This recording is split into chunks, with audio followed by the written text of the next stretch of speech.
speaker cards. If you need to speak or would like to speak, please leave one of those and turn it in to staff, and they'll get it up here to us. Each side will have 10 minutes initially, and then a 5-minute rebuttal. We'll keep the time up here.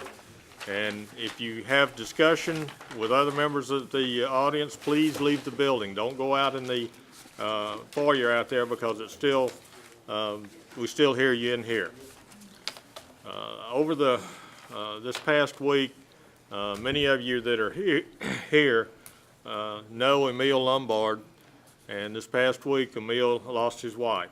So if, I think Bagnell, I believe, was the Bagnell and Son Son in in Covington. Covington. I'm sure they'll have a book on there that you can go on in and sign. Martha, will you lead us in prayer? Please Sure. rise. Please stand. Heavenly Father, we thank you for allowing us to be here tonight to handle the parish business. We also are aware of all the losses that we've had this month.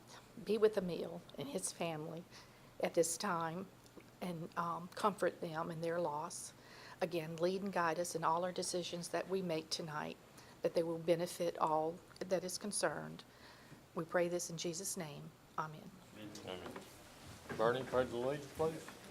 Allegiance to the flag of the United States of America and to the republic for which it stands, one nation, under God, indivisible, with liberty and justice for all.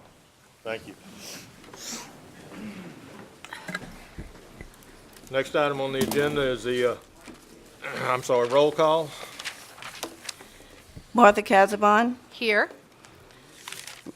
Pug Lauren, Here. Marcus Hines, Todd Richard, Bernie Willing, Bill Matthews, Jimmy Davis, Dave Manella, Dale Mackey, Dave Doherty. Here. Mr. Chairman, we have a quorum. Thank you. You had minutes from the previous meeting in your packet. I hope you've had an opportunity to review them. Is there any changes that need to be made? Motion to approve. Motion by Ms. Casbon to approve, seconded by Mr. Davis. Please vote.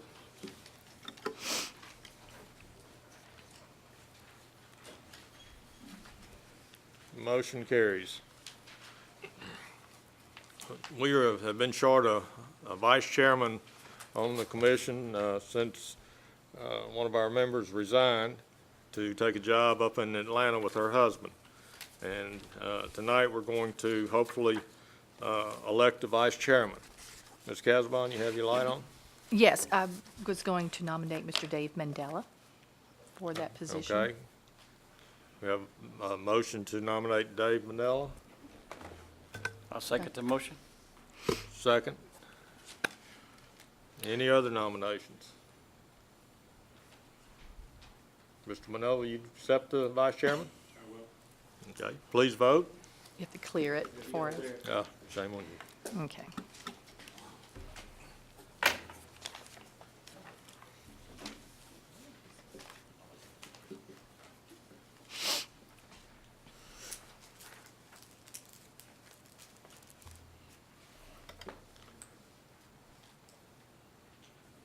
Motion carries. Mr. Mills, welcome.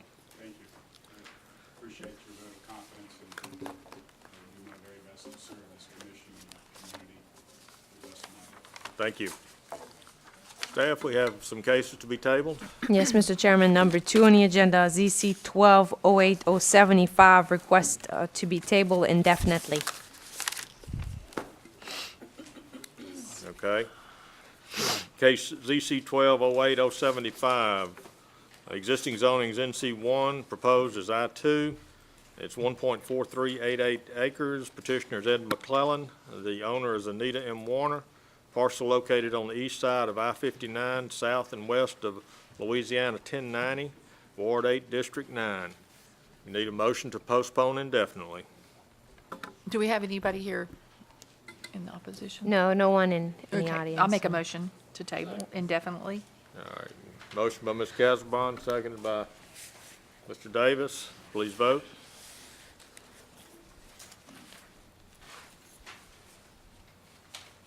Motion carries. No other request, Mr. Chairman. Okay.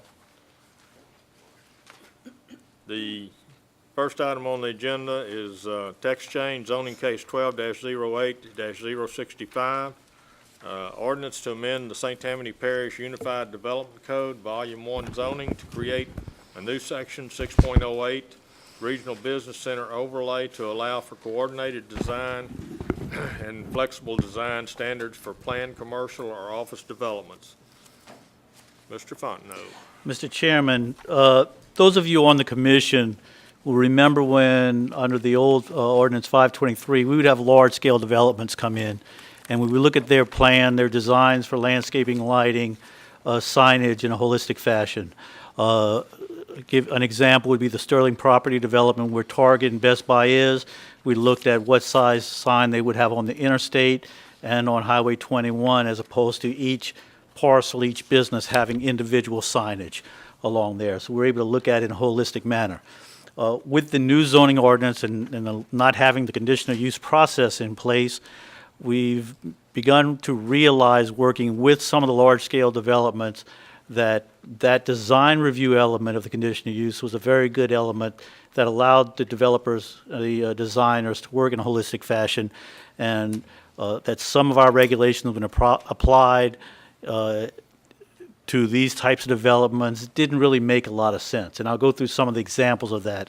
So what we've begun to do is work on the design elements of these large-scale projects. Our ordinances were never designed for large-scale projects. They were designed for small individual lots being developed one by one when you talk about landscaping, signage, and lighting. And so we started to work on a method of having a design review for the large-scale business, retail, service parks, whether they have offices in them, retail, hotels, any of those types of uses. And actually, it's very limited to a few areas that you could apply these overlays. The overlays would require a certain level of zoning, only in high intensity areas, the planned business campus and the HC3 zoning districts. They would have a minimum size. They would have to be located with interstate frontage, minimum interstate frontage.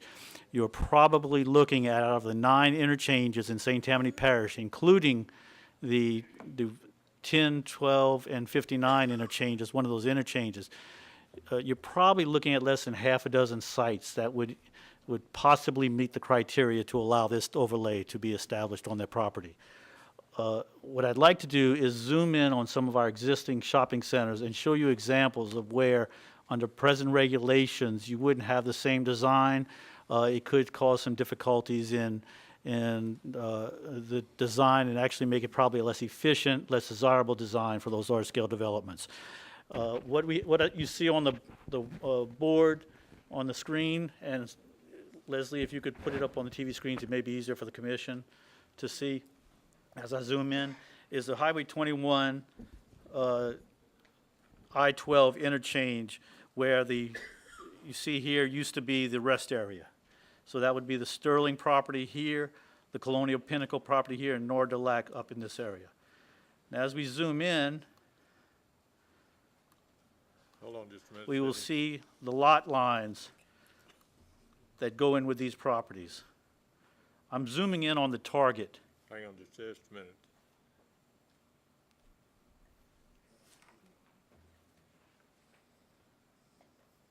There it is. Okay. Okay, zooming in on the Target Shopping Center, and again, this was addressed during the conditional use process, so the question didn't come up at the time. But here you see a property line where Target desired to own their own parcel to build their stores. That's a Target policy. If this came in under present regulations, we would require the landscape buffer on either side of that property line. May not be a good idea to have additional landscaping in the parking lot, but it would tend to be arbitrary and odd shape because of the unique shape of this line, if you look at the way it's jogged. By strict interpretation of our ordinance, the lighting in that parking lot would have to drop to 1-foot candle at that property line. Again, it was designed for separate properties up against other properties to drop the lighting of as you approach the property line. So those are a couple of the problems that you see in our existing ordinance. Another issue, when we move to Colonial Pinnacle. Move up to the Highway 21. In the conditional use process, in all of the planning for this development, that was proposed to have a sign for the hotel that is located one lot off up at the frontage. Under strict interpretation of the ordinance, without that conditional use, we could not do that. The proposal would allow us to grant the authority for them to place that kind of signage. Again, because of the fact that the sign is located on another piece of property, the signage would not be permitted. We don't have a basis in our regulations for these large-scale subdivision, large-scale commercial developments to have a cohesive plan design package like all of them try to do. River Chase, which is the Sterling property, has a very extensive design criteria package. Colonial Pinnacle has a very extensive design criteria package having to do with architecture, signage, lighting, and landscaping. Another issue arose in Colonial Pinnacle. It's hard to see because these aerials are from prior to a lot of the construction, but essentially you have a driveway running behind the outback, or not the outback, the restaurants that front on the access road on Colonial Pinnacle Drive. These were created after the construction of the buildings, after the construction of the driveways. Technically, the middle of the driveway should have a 10-foot landscape buffer because they came in, decided to go from a lease situation to a sale of a property. So as these things developed, as we started hitting these issues, we decided we'd try and formulate a way that we could have a commission review of the design elements and allow the flexibility of having the same design requirements, the same signage limitations, the same landscaping requirements, but not require that they fall on the property lines, allow them to cross property, have access easements, cross easements for signage, that kind of thing. And that's the intent of the ordinance. Trying to think if there was any other issues, but as you see, this is probably, I'm trying to get my orientation. Probably the Hobby Lobby property right here. Again, you would have to drop the lighting along this property line under our present existing regulations, which could create safety issues, safety hazards. And so, again, it's not an attempt to circumvent the regulations, but it was an attempt to allow these large-scale, well-planned developments to have some flexibility with your approval on those types of design elements. It doesn't affect the amount of usage. It doesn't reduce the amount of landscaping they're required. It allows the relocation of those design features to some place that may be more appropriate and is approved by you and the staff. I know that Mr. Matthews took the lead on some language changes. What you see in the text struck out and rewritten is the work that we did with Mr. Matthews in his recommendations. I think we have them all covered. I know Mr. Doherty said he may have a couple more relatively minor, but I'll leave it for you, open to your discussion and any questions that you have on the ordinance and what the staff is proposing. Okay, on section 6.0801, the first sentence, the last word in that sentence is "and." That needs to be deleted. You come down to 6.0803, the second paragraph, first line, the proposal must be the letter A, planned.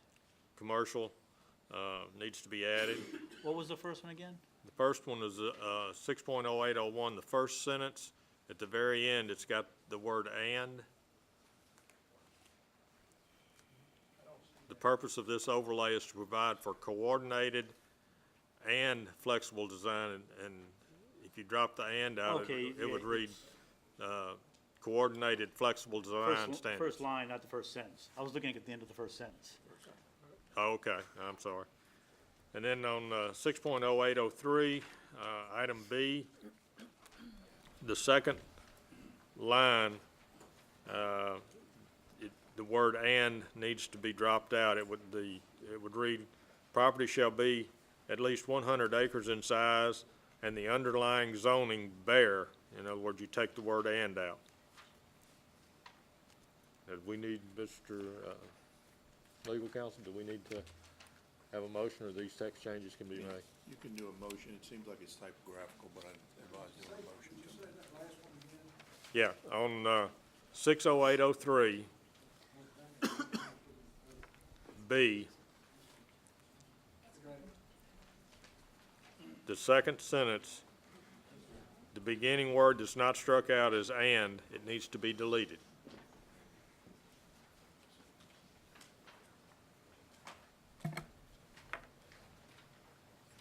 Okay, and Mr. Hand said because it is just text changes, to really do it properly, we need to have a motion to make those corrections.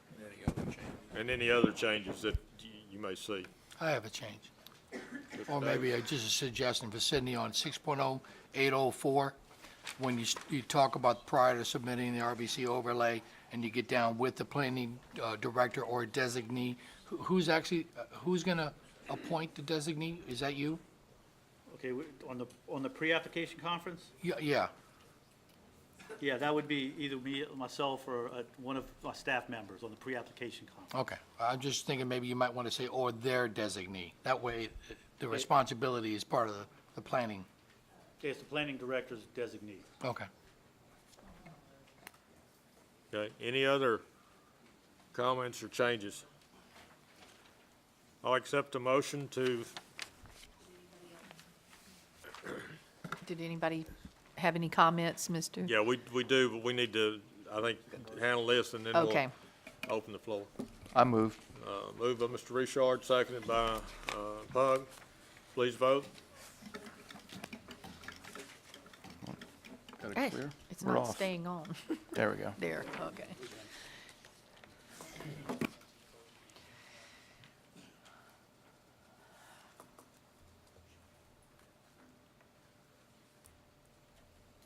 Motion carries. Thank you. All right, now we have someone that would like to speak, Carla Hernandez.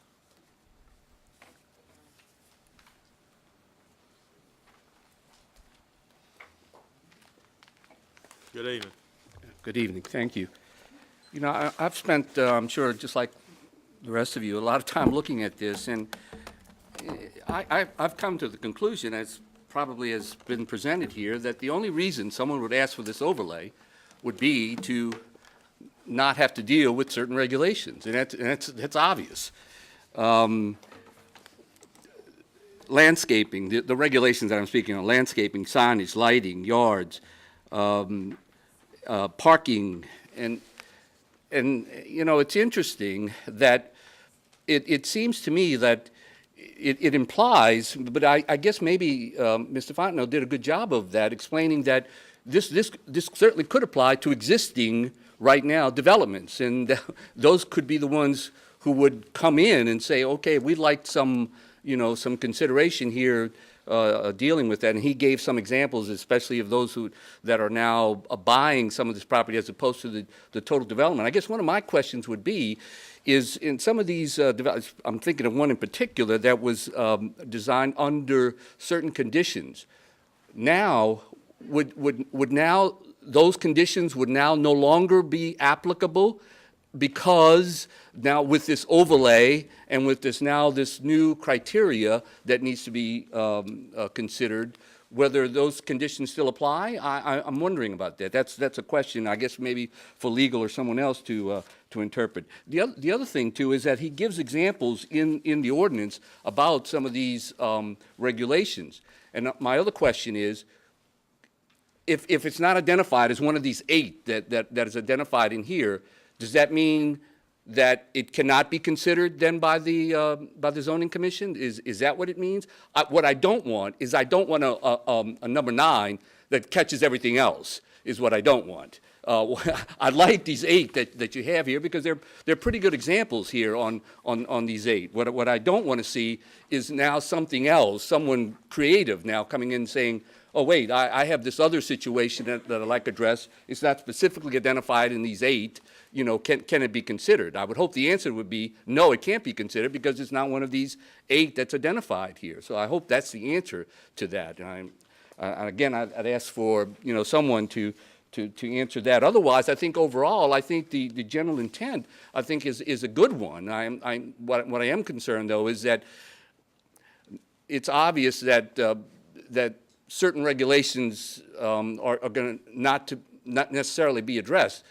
What's interesting about the parking in there is the fact that globally, it says globally that it will be addressed. And I'm wondering, does globally mean in place at the time, or that it could be, you know, shared parking for a temporary period of time, and then at some future event, it can be met? Or does it have to be met as soon as this particular use is given, you know, a permit to operate? I'm wondering about that particular aspect of it, or whether, you know, it can be a future thing. And I know we've had conditions in, you know, when we had conditional uses, that, you know, some of the transportation improvements that were, you know, were in the future.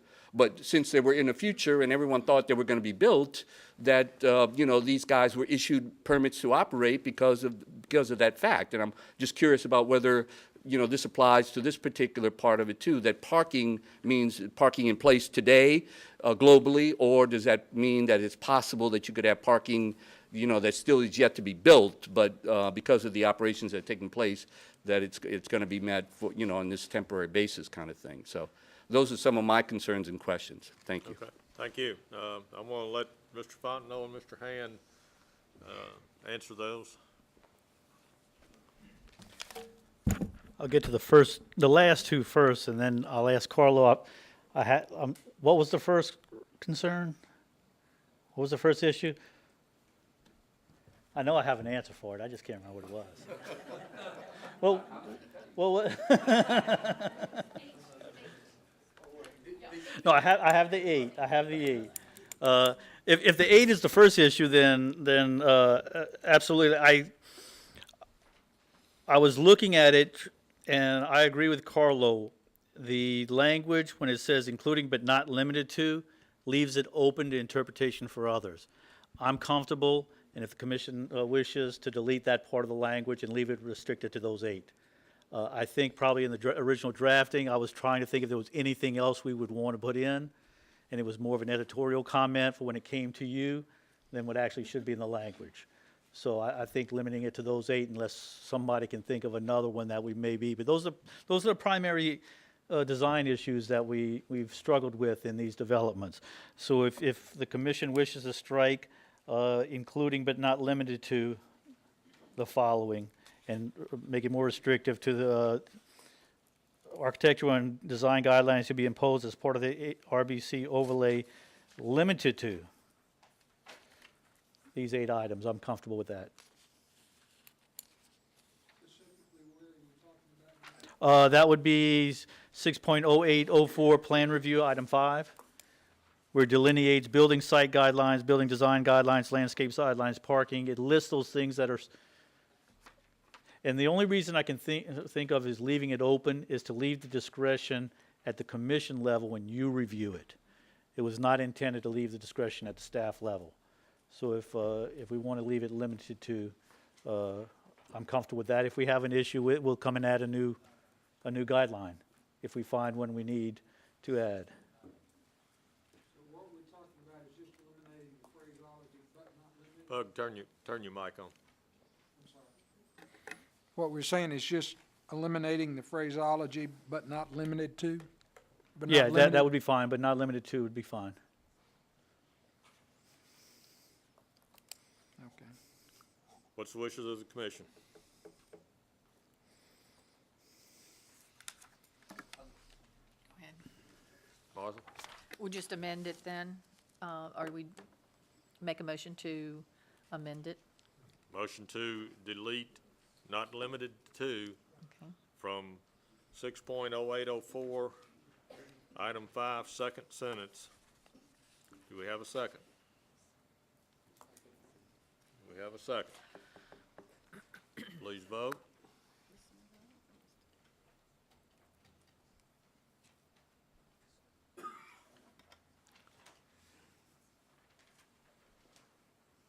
Motion carries. Okay. And as for the parking issue, the intent is that all parking spaces will be on the property whenever a business opens. If they open a business requiring 100 spaces, 100 spaces would be required on that, available to that property. When the next business opens, if 50 more required, you'll have 150 spaces total. The intent is not to require that all of those parking spaces be on any individual lot, that you allow a shared parking spot, joint parking, that type of thing. All of the parking requirements should be met before any occupancy permit or occupational license is granted. It is very often on retail. We learned this with small strip retail is probably the hardest to do, because if you plan a development for retail and put one restaurant in there, you're short parking. We found out the hard way, if you put 4 restaurants in there, you're very short parking. So we monitor with spreadsheets every shopping center that comes to our office on how many parking spaces they have and how it's being used. So the intent is to make sure that all the parking is provided before any businesses go in. The parking for those businesses that are open at the time that they open. Mr. Hernandez, does that answer your questions? Yes, thank you. Sydney, on the lighting, I just want to be sure, so the public knows, and I'm comfortable with it too, like on the north side of the one that you had up, you have some undeveloped area behind the shopping center, which could possibly be, he's got his computer off, which could possibly be a residential subdivision going in there. The 1-foot candle would apply to that area on that property line. It's actually in, I don't know if I could get the computer up and running quick enough. The way this is designed, if you look in the ordinance, it talks about design zones. You will need to set boundaries for these design zones. A development may have 3 design zones, preferably with a hard boundary, an interior road, a public street, but any of those, all of the edges of those design zones, the lighting, the landscaping must apply to those edges as if that was the property line. What we're doing is trying to address from a planning perspective, the random nature of interior lot lines in laying out a development. The exterior lot lines will be treated as if they were, as if they are today, which means lighting drops down to 1-foot candle, landscape buffers are 10, 15, 20 feet, whatever is required in that specific time. You cannot get signage for a project outside of the design zone. So when a large project is located in one of the design zones and you have 5 driveways leaving that design zone, you can put a monument sign at each one of those places, even though it's on a separate lot of record, each one of those driveways. But you cannot put that same sign across the street, down the block, at the nearest intersection. Again, it's designed to take those design zones and treat them essentially as one developable parcel and meeting all of the regulations within that design zone. Okay, thank you. Any of the commissioners have any other questions for Mr. Fontenot? Mr. Shane?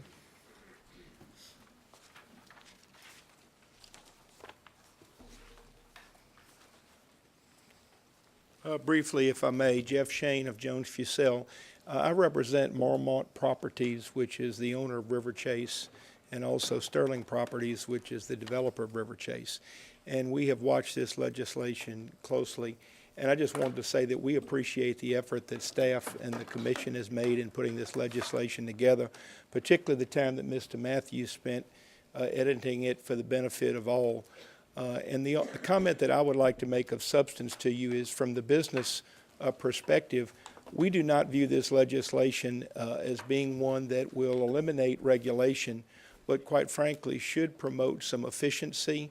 It should actually enhance aesthetics, and we believe that you're going to end up with higher quality development, such that rather than in many cases where we have a lot of individual units in a development where each has its own detention pond, each has its 0 lot line, each has its 1-foot candle, it's going to give us a chance to create a district and work with staff and come to you to try to design something that quite frankly may work better for everybody. And so I think the point is that I think this enhances quality of life for both the business and the citizens of St. Tammany Parish, and I think that's a good thing. Thank you, Mr. Shane. Anyone else in the public wish to comment? Okay, it's time to vote. Please vote.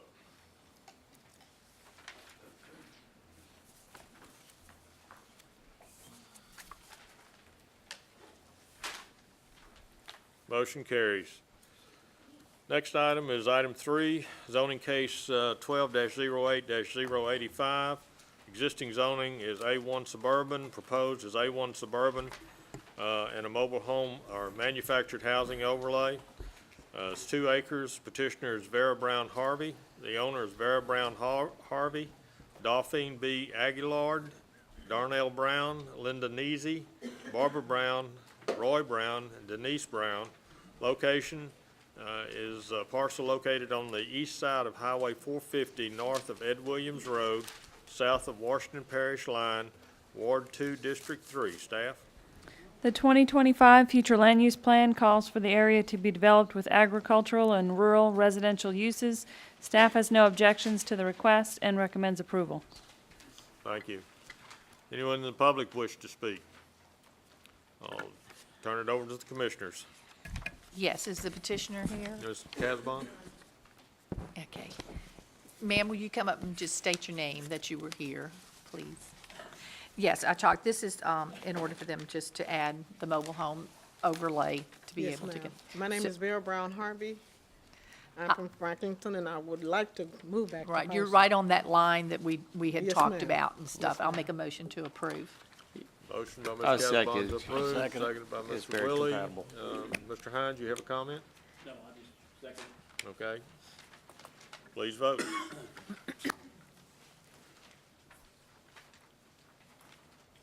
Motion carries. Thank you all. Thank you all so much. I'm ready to come back to Folsom. Good. leave Welcome back to St. Tammany, I believe. Thank you, thank you. Can I leave now? Thank you.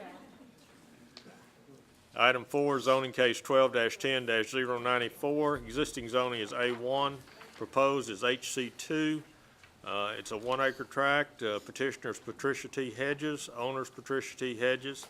Location is a parcel located at the southeast corner of US Highway 190 East and Apple Pie Ridge Road, Ward 8, District 13. Staff?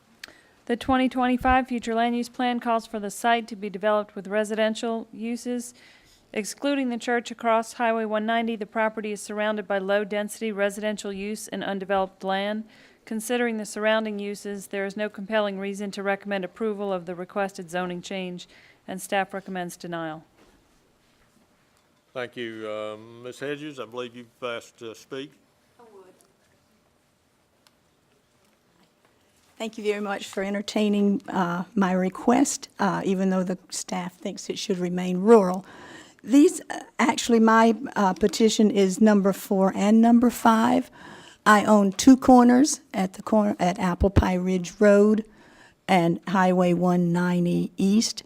It is rural property. We had lived next to the property for almost 40 years.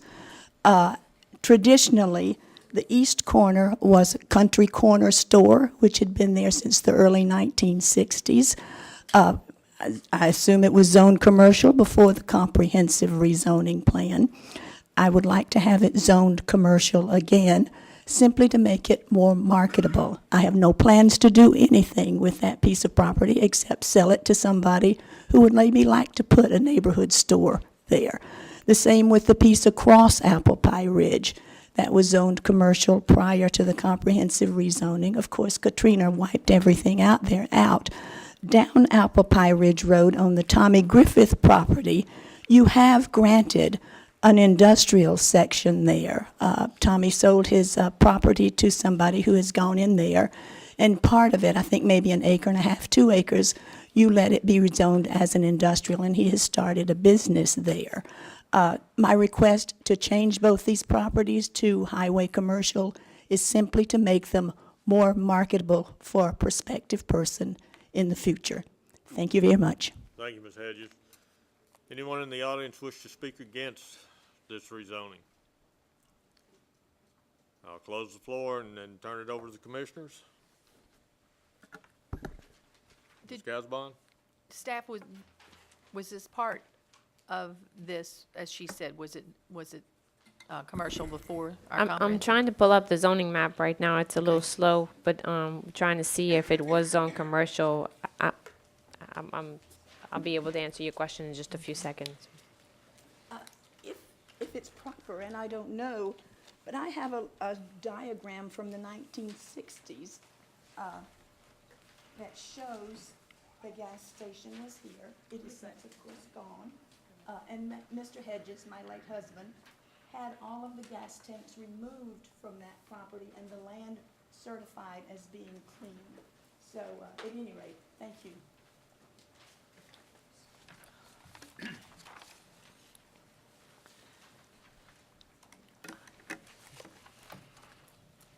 Could I ask a question while Helen's looking that up?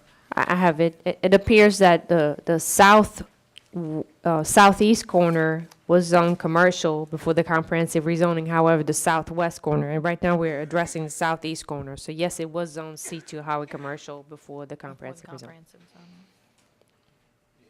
Okay. And the question I had is, are the plot plan that we have in the packet shows the building and the gas pumps and all that, has that been removed, or is it still there? Yes, sir, it has been removed. Katrina took down a lot of it, but before that, Mr. Hedges, who's a civil engineer, was very concerned that there were buried gas tanks in that land. Ms. Hedges, please come up to the mic, Oh, I'm please. sorry. I thought my voice was big enough.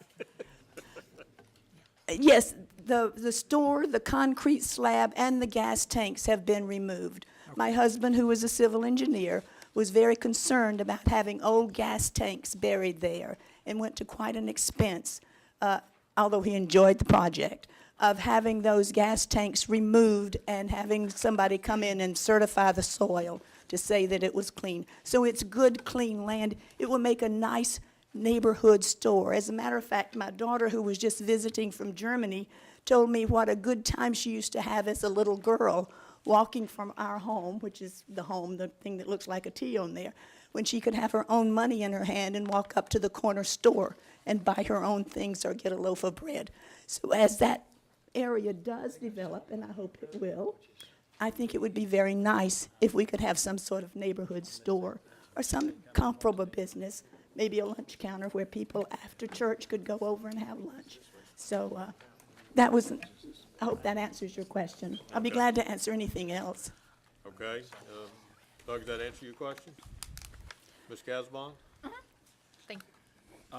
I would like to call attention to the road that corners 190 where they're asking for this. According to this, Salt Bayou Road. Yes, sir. If you know a lot about that part of St. Tammany Parish, that was traditionally called Salt Bayou Road. Our surveys show Salt Bayou Road, but the name has been changed to Apple Pie Ridge Road some years ago. All right, thank you, ma'am. You're welcome. Okay, Mr. Willie? What's at the opposing corners now? I see a church in the There's a 1960s. church directly across from the southwest corner. That's Ridge Memorial Baptist Church. If you look across Apple Pie Ridge from them, that what looks like a vacant lot, the church now owns that property as well. And setting back from there, looks like is a building. It looks like there was a warehouse. Bendewall used it for a while, but they sold it to the church and they use it for an auxiliary building. Basically, then next to that, there is a home. On the other side of where my property is, coming towards Slidell, there's nothing for several miles. And then all the property originally belonged to Osimhen Fashon. So it came out of his estate, all of that property out there. And so some of his heirs still live up the street. Going out towards Highway 90, There is one house, the McKean House, on that side of the road. On the other side of the road, there are 3 very nice houses on the So highway. it just seems like the tendency for that intersection, it seems to be non-residential. That's That's what it correct. appears to me, so. It is not I- residential. It's I don't know if this is Casbah? appropriate, but I just, looking at the next case, it looks like you're here to petition also the other side. That's correct. That, should we not look at both of these at one time, vote them, of course, separately, but we're not looking at just one particular area. We're looking at both sides of this, and would this be appropriate to make this much commercial, in this particular area? So I just wanted to bring that up to, I don't know, in the form of a motion that we discuss both sides at the same time, and, because we are looking at the same area, just across the street, if I'm If, not might mistaken. say too, the thing that I have just handed you, you'll see one square in there is colored dark. I own that piece of property too. It is residential. I'm not petitioning that that be changed to anything. And that next to it, on down the street, Mr. Barry Weddleton lives. And if he had had any objection to this at all, I certainly would have considered him, but I have not heard anything from Mr. Weddleton. But between the piece I'm asking to be zoned commercial and Mr. Weddleton's home, there is that other acre of land that I own. Ms. Casbon, I'm going to make a motion that we hear both cases, the ZC 1210-095 also. okay, we have a motion to take both cases together. We have a motion and a second. Please vote.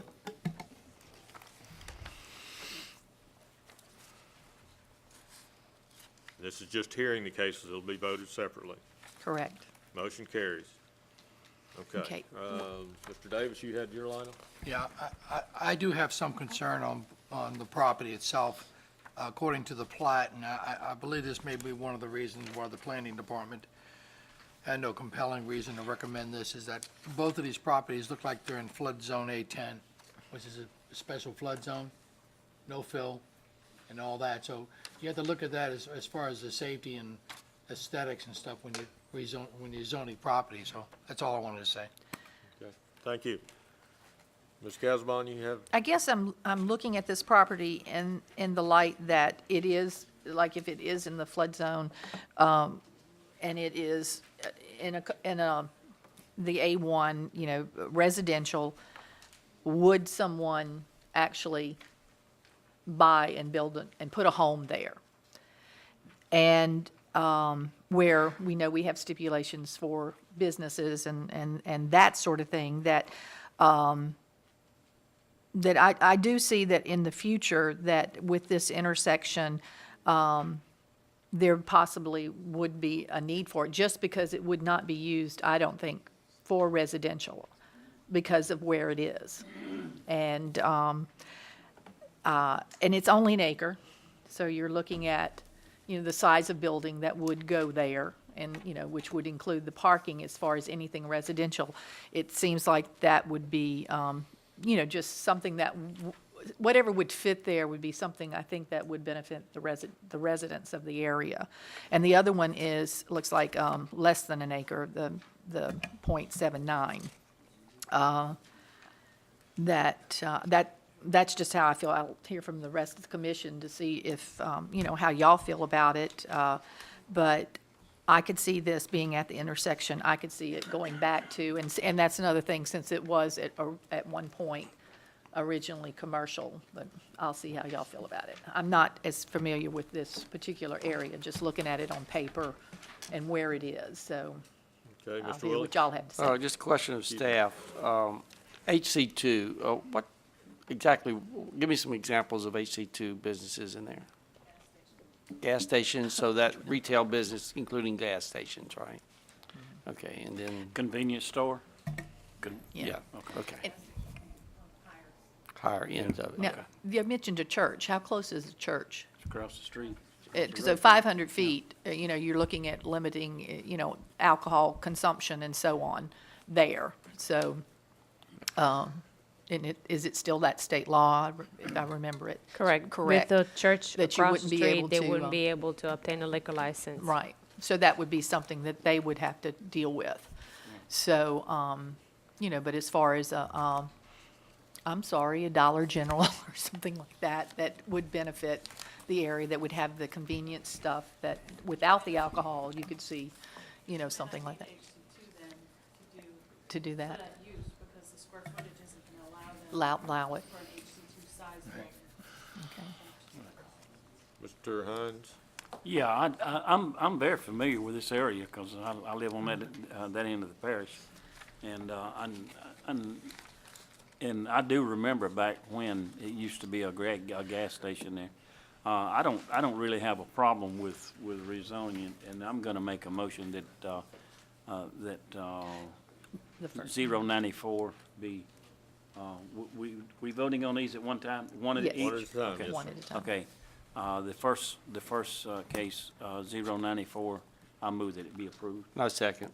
All right, we have a motion and a second to approve zoning case 12-10-094 from A1 to HC2. Please vote.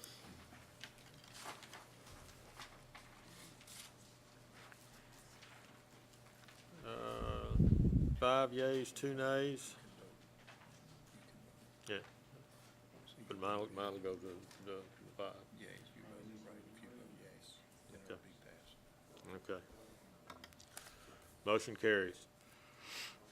It's 6-2. Zoning case 12-10-095. Staff? Okay. Ms. Hedges, you have anything else to add on this one? I think I've said just about all I had to say. Like I said, we bought the property, it was commercial at the time, and now it has been changed. So I would like it changed commercial simply for the fact that I think it would make it a more marketable piece of property for some future person to do some thing that fits in with the neighborhood and maybe would be an enhancement for people who are going to live out there. Okay, thank you. Thank you. All right, Ms. Casabon? What's Mr. Hines? Motion to approve. Motion by Ms. Oh, Casabon to Mr. approve. I had a question. He's got a question. Okay, but let me get a second and then. Second. All right, we got a second. Pug, you have a question? Yes, under the zoning classification HC2 and realizing it's a .79 acres, what could you put on .79 acres that would fall under HC2? You can have any type of retail, mini storage. You can have a auto repair shop. We have a lot of veterinary. Just small. Veterinary things. Okay. Okay. Thank you. Okay, any other questions? We have a motion and a second. Please vote.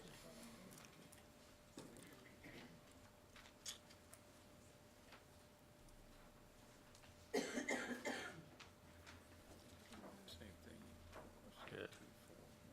Bernie, you need- All right, motion carries 6-2. All right, thank you, Ms. Hedges. Zoning Thank you case. all very much. I hope something nice goes on those two lots eventually. I appreciate your help. Thank you.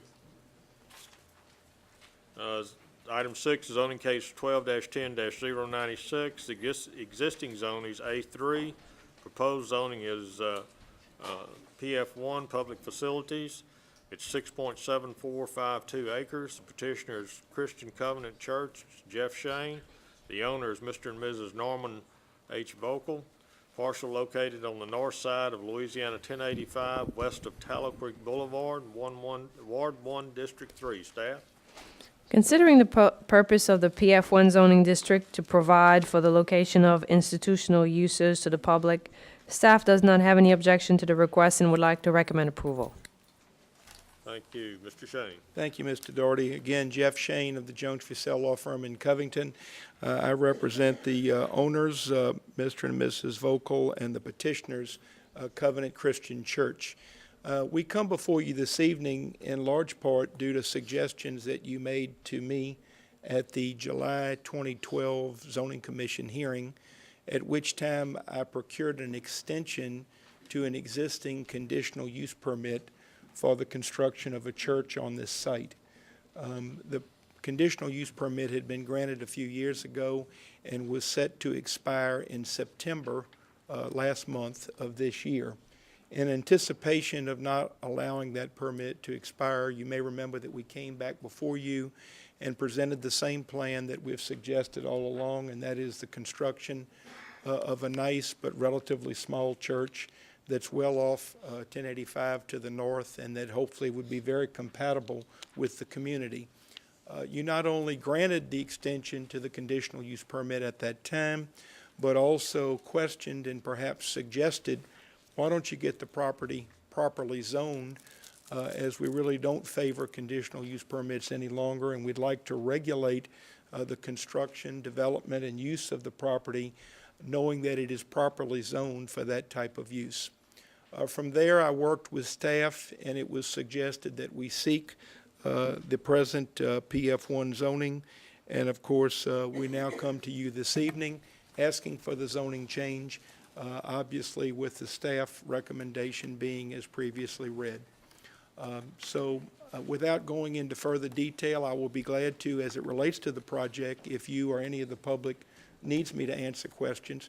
But our church's plan is no different now than it was in July, but we would like to be properly zoned, and so that we can build in accordance with your standards in the PF zone as opposed to building pursuant to the conditional use permit. Thank you, Mr. Shane. Does anyone in the audience wish to speak against this case? I'll close the floor to the public and turn it over to the commission. Mr. Davis. Jeff? The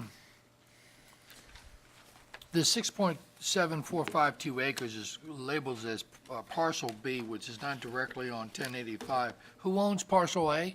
The same owner. Oh, no, Okay. I'm sorry. Actually, parcel A is now owned by hospice. It was donated to hospice 6 to 9 months ago. Parcel B does actually have frontage on 1085. Oh, they do? Yes, sir. It's a 2-lot minor subdivision. And as you can see, parcel A. I see, okay, so they do have access. Yes, sir. Okay. They that's all. do. I'll make a motion to approve. Motion by Mr. Davis to approve, second by Mr. Willie. Plug? Plug? I had one question, Jeff. You might just answer it for me real quick. Yes, sir. I understand the request is for the church, but a lot of times churches become more than a church. It becomes a church and a school and a daycare center and a whole myriad of other things. Is this just for a church, or is it restricted just for a church? The PF zone is, in this instance, would be restricted to the church. Staff can correct me if I'm wrong, but I think you'd need an ED zone to do a school or daycare facility. Or But any, there's no plan here other than to do a church as phase 1 and ultimately what I'll call a fellowship or multi-use building as phase 2. Parcel's far too small to do a school, but to answer your question, no plan, and I don't believe that the PF zone would allow that to any great scale. Ms. Lambert can check to see. Yes, unless if it's a daycare that is related to the church, while they have in church service, they want to have a daycare. We don't object to that, but a daycare open, every day of the week would not be allowed under that particular zoning. the reason I ask is, if you all recall, we had the case for the Baptist church over there before. They had the church, and then they came back and they had the athletic facility addition. And that's far different than just having a church. But it is for the members of the church only. It couldn't be open to the general public. Okay. Okay. Any other comments or questions? We have a motion and a second on zoning case 12-10-096. Please vote. Motion carries. Thank you. Item 7, zoning case 12-10-097. Existing zoning is A4, single-family residential. Proposed is HC2, highway commercial. It's 5,415 square foot. The petitioner is Gregory Benfatti. The owner is Gregory Benfatti. Location on the west side of Brookter Road, south of US 190. East, lots being 25 and 26, Square 11, Beverly Hills, Ward 8, District 14. Staff? The 2025 future land use plan calls for residential development in the area. The property is surrounded on 3 sides by residentially zoned property. HC2 zoned property located across from the site is currently undeveloped. Staff feels there's no compelling reason to recommend approval and recommends denial. Thank you. How's everyone doing? Mr. Benfatti, are you Mr. Benfatti? Yes, sir. Okay. How are we doing today? Go ahead. I bought the property a little over 10 years ago out of high school with the intentions of paying it off and then building my primary residence. During that time is when the Fremont Interstate Exchange came through there. At that time, I didn't want to build a primary residence with a high traffic area. As you can see, it's on the southwest corner of Brookter and 190. So I decided to build in another location in St. Tammany Parish, and at this point, I would just like to sell it. I just feel like it would be a lot more marketable if it was commercial, and I just don't foresee anyone wanting to build a primary residence up at the front of the highway like that. Thank you. Anyone in the audience wish to speak against this?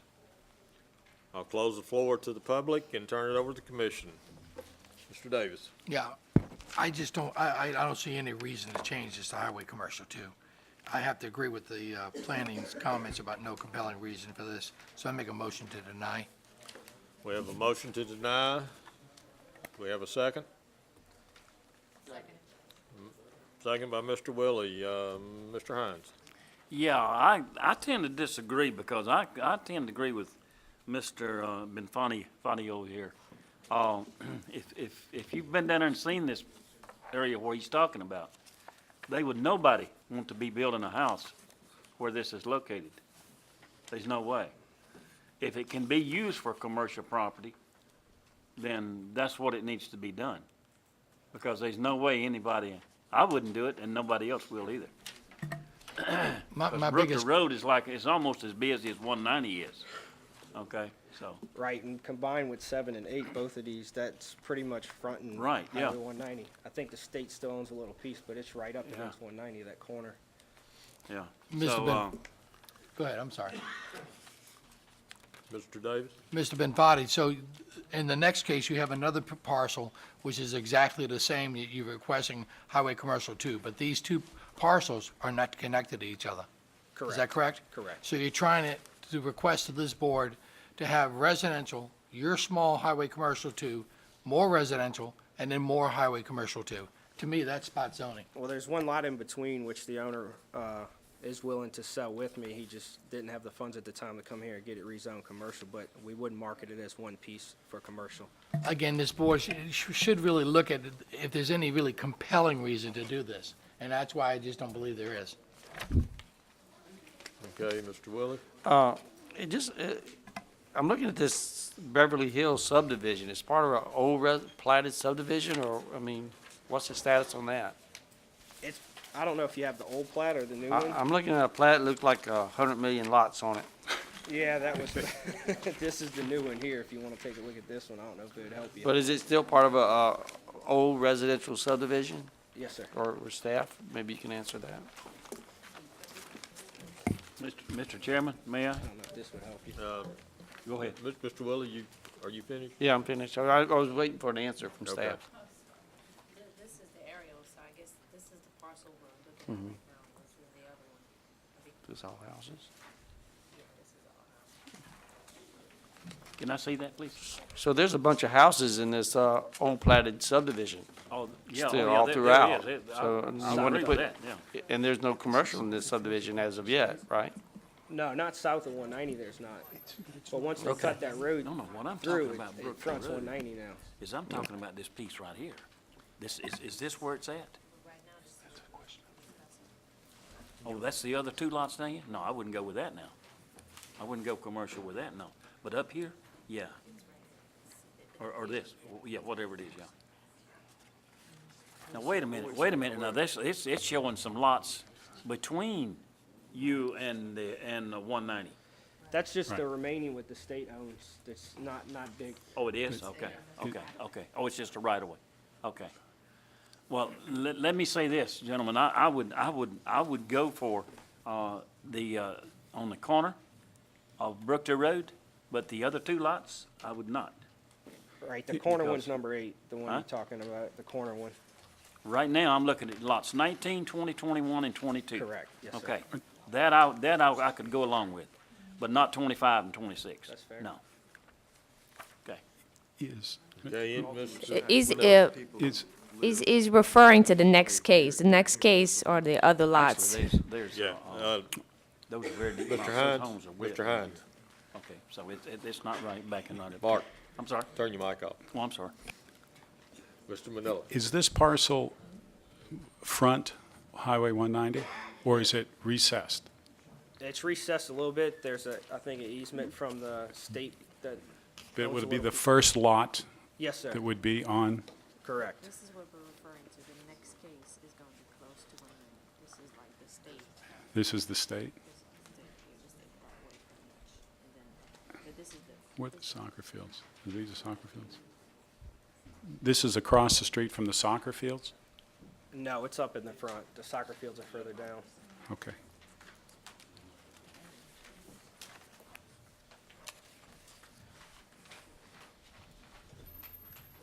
Any further discussion? The motion on zoning case 12-10-097 is not to approve. Please vote.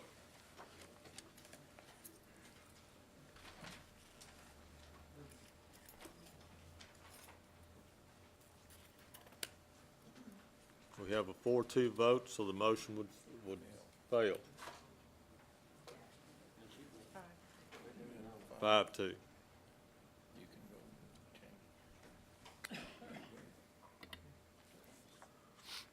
It's still gonna fail though. Okay. Okay.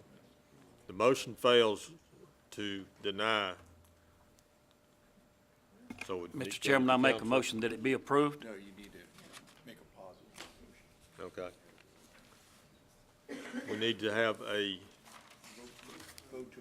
vote to approve. I make a motion that it be approved. Motion by Mr. Hines to approve, seconded by Ms. Casabon.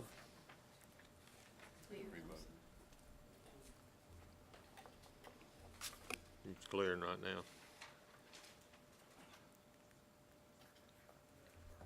Okay, please vote.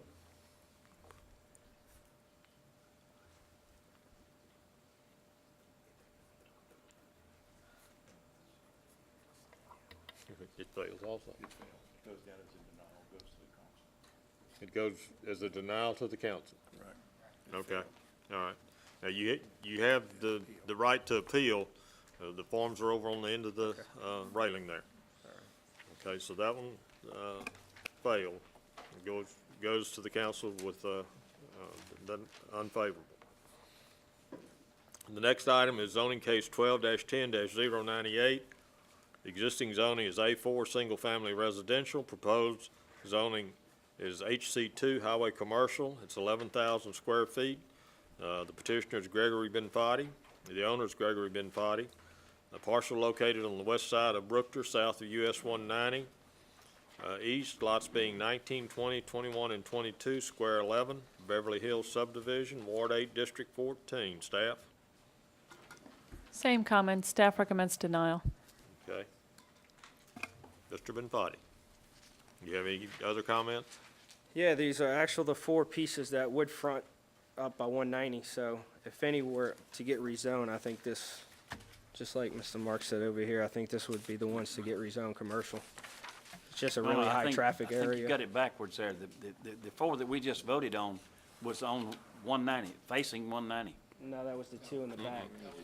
No, they were further back, Mark. Wait a minute, I'm sorry. I had it all backwards then. Okay. So what we just voted on was What was those lots numbers? 25 and 26. 25 and 26? Yes, No, sir. I'm sorry. That was my mistake. Okay. It's just a Anything really- else, Mark? No. Mr. Willie? I still feel like it's part of a Beverly Hills subdivision that has homes built throughout. I don't know how long they've been there, but it looked like there's a bunch of homes in there. So, I'll move for denial. Even behind that property, there's no homes. It's just, Okay. We need to move to approve and then vote accordingly. Well, I can't move to approve. I'm against it.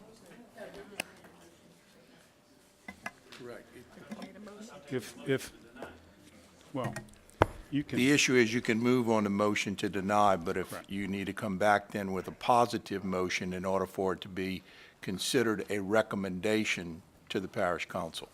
A denial, according to opinions issued by the Attorney General, is not a recommendation to the council, where an approval that fails goes as a recommendation and effective acts as a denial. I make a motion to be approved. Motion by Mr. Hines to approve. Do we have a second?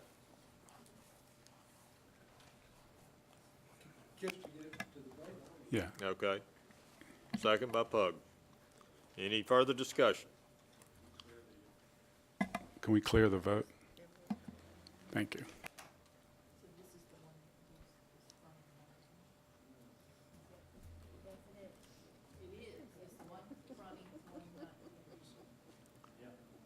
All right, please vote.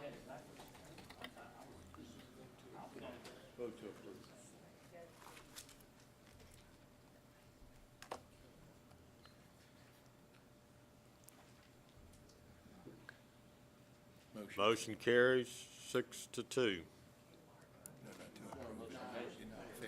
Failed. Is a denial. Right.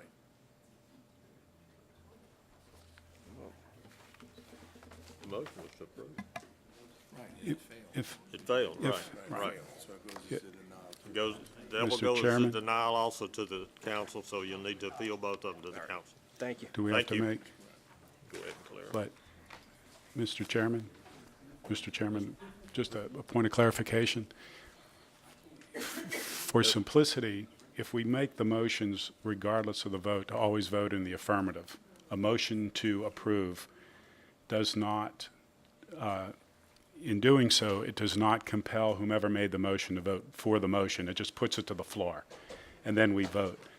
To make it simple and clarify, if we always vote on a motion to approve and then we up or down that motion, and correct me, Mr. Hand, but based on what you just stated, if we deny the motion, it doesn't pass, then we may be compelled to put up a motion to deny and approve that, which affords it to go to council. But on the first motion, it makes it very simple.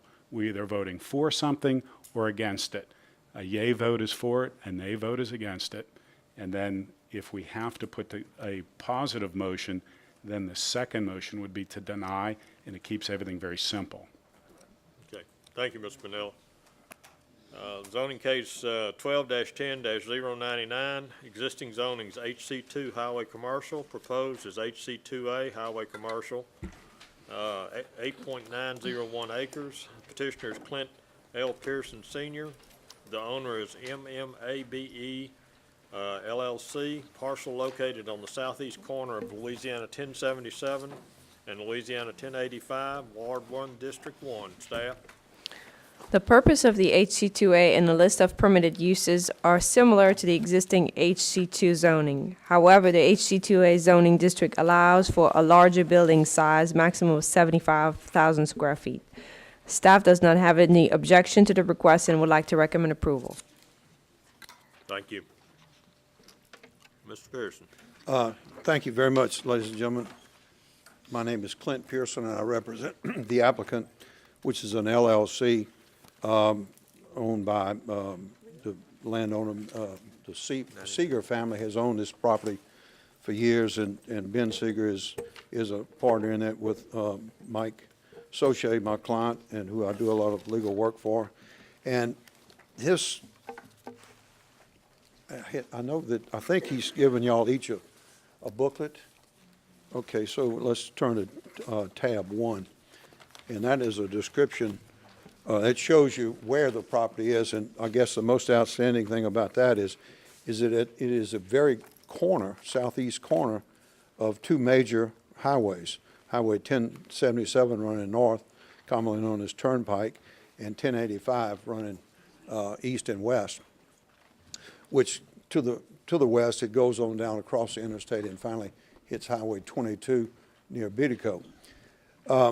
Now, this site Mr. Soche and his firm have been working on this site for quite a long time. About a year ago, I guess it was, they were trying to build a grocery store there, a Rouse's at that time, and they wanted more than 40,000 square feet. I think they wanted 45 or 47,000 square feet.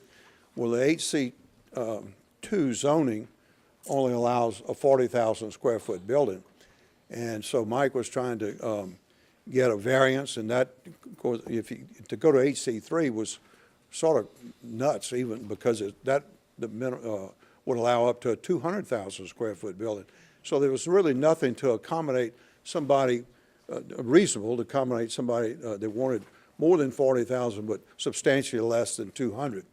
So the wisdom at that time was, well, we're not going to grant variance, and let's just see what we can do about amending the zoning ordinance. And we congratulate you for having recommended it, and the parish changed and created HC2A, which allows up to 75,000 foot. And they sort of cured the hole in the donut, so to speak, between the 40 and 200. So Mike has been working on this for quite some time. I'd say he probably started this a year and a half ago. And he's done quite a bit of work with development work, and including traffic and so forth.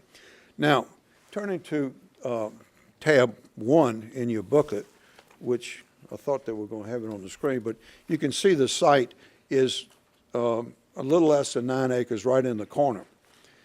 It's directly across the street is the new Archbishop Hannon High School, and it seemed like ever-increasing Coquille sports facility, which is, I think it's something in excess of somewhere around 150 acres today. Just to the south of this property is a mini storage facility, Liberty Storage. And just to the east is the only residential adjoining property that is residential. And there are 4 houses in there, but they're on a 50-acre tract. So I don't know whether they each own 12.5 or they have various ownerships, but they bought 50 acres from the Seegers and built 4 houses.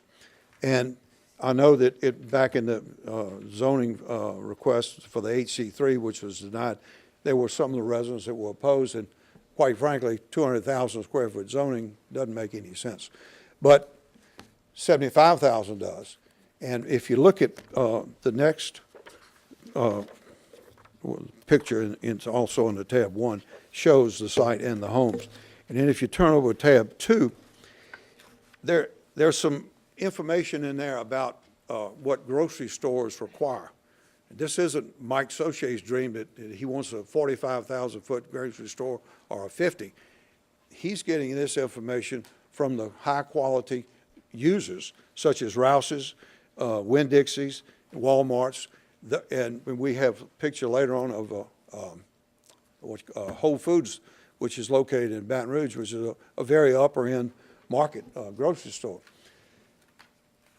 Quite frankly, he doesn't need the stores that he's talking to today that are very interested in the site want somewhere of the low end of about 42.5 to 43,000 up to about 55, maybe 57,000. We don't need 75,000 square feet, but that's the zoning.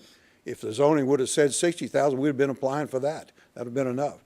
But in event that we don't want to overbuild the thing more than we have to. And we have certainly been willing to restrict it to 60. That's all we need. But we haven't been able to have a meeting with anybody that might have had opposition, even though we have requested it.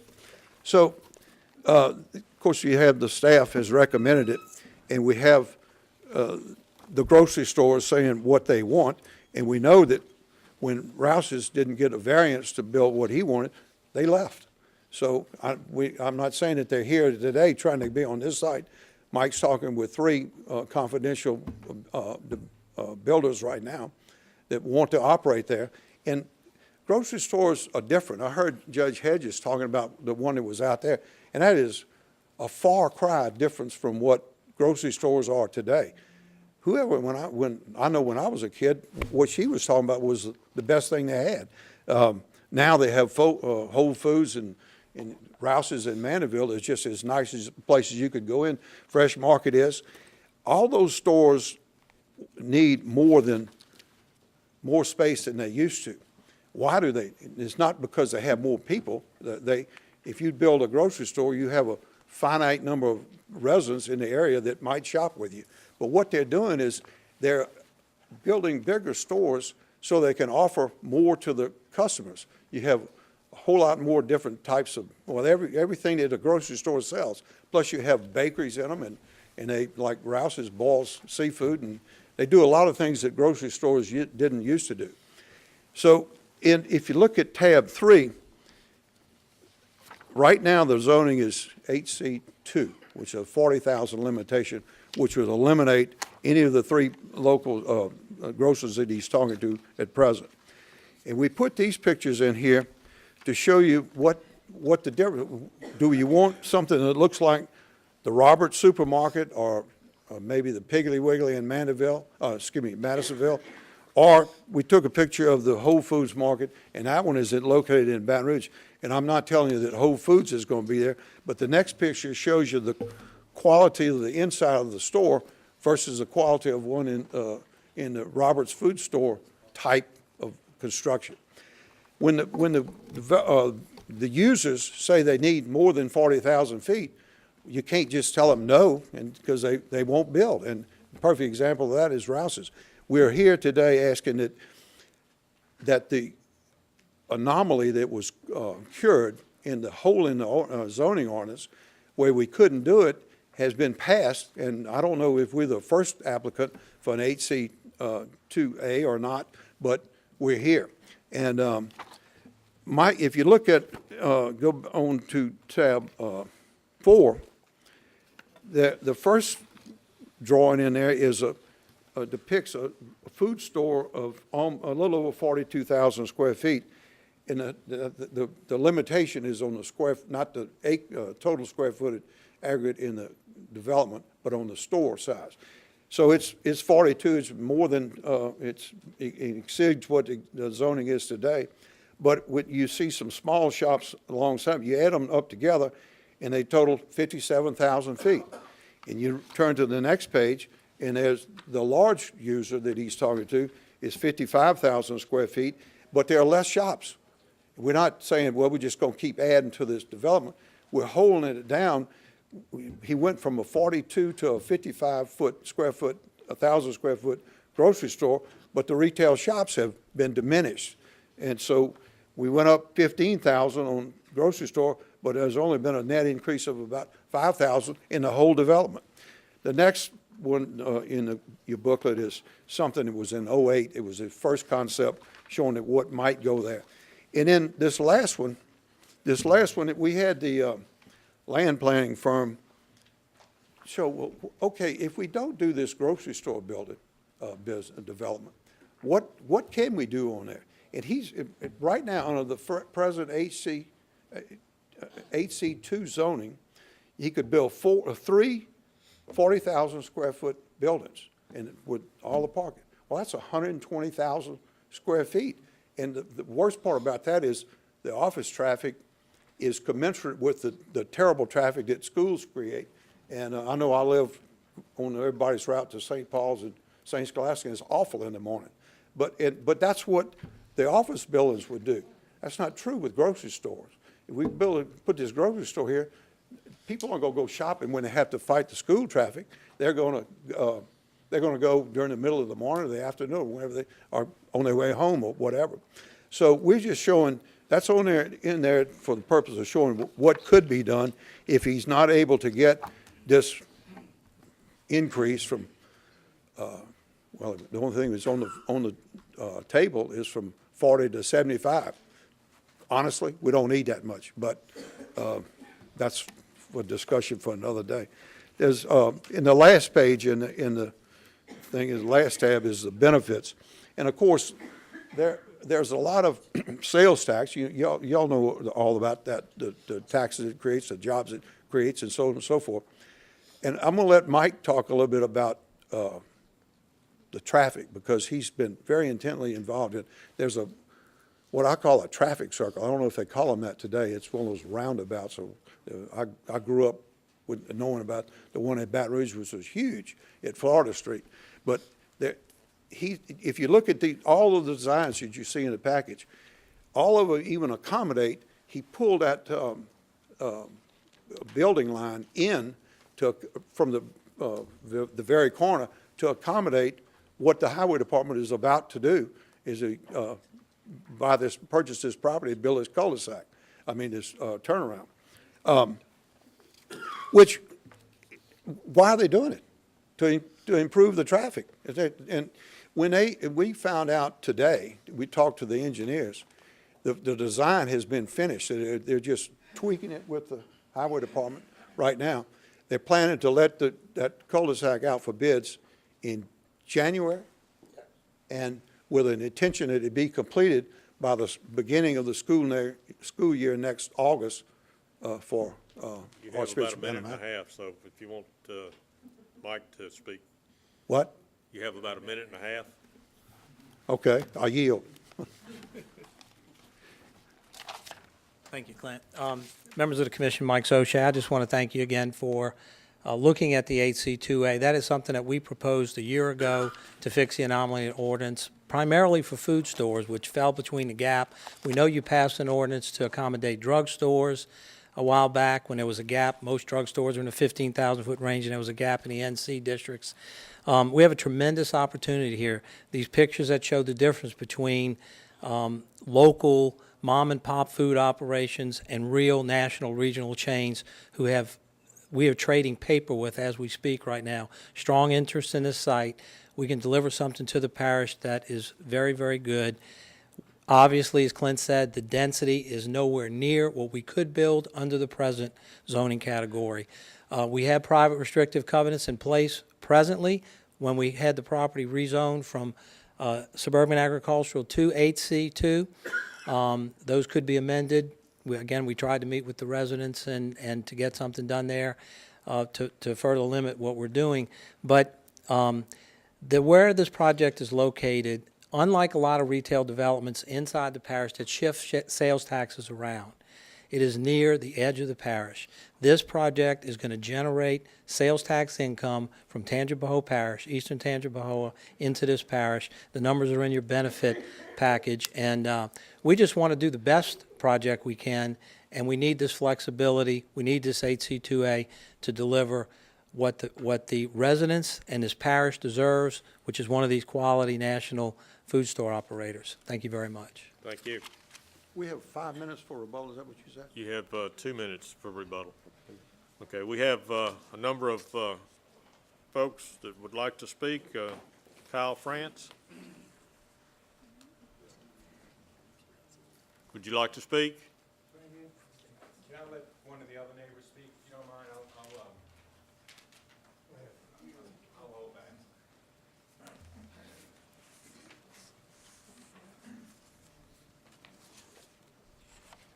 Please state your name.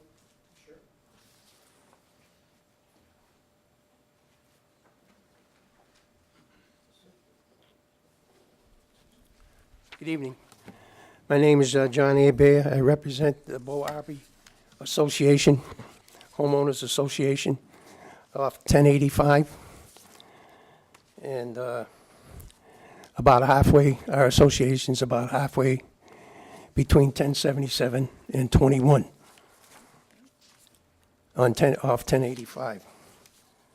My question is, if we let something like this go again, without the highways being done first, traffic is horrendous now. And the truck traffic has got even worse. When we have these big rigs coming down loaded with dirt, most of it lands on the roadways. And it's a tough making a left turn off 1085 onto 1077 because there's no lights that put an arrow for a left-hand turn to get up to get to Highway 12. Again, we're putting a big box store in a small area, which the association just doesn't agree with. I think things should be looked at a little harder. Thank you. Okay, thank you. Please fill out a card for us, on speak. Yes, sir.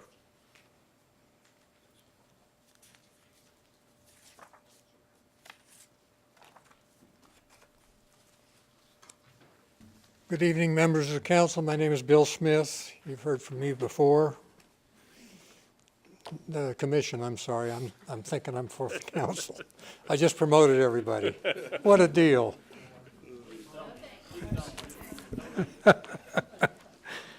I've been here a number of times over this same piece of property. I own the property right next to this, which is a residential property. I bought it from the previous owner who bought it from the Seegers. And our whole subdivision, there's 4 houses in there. They're all on sizable acreage.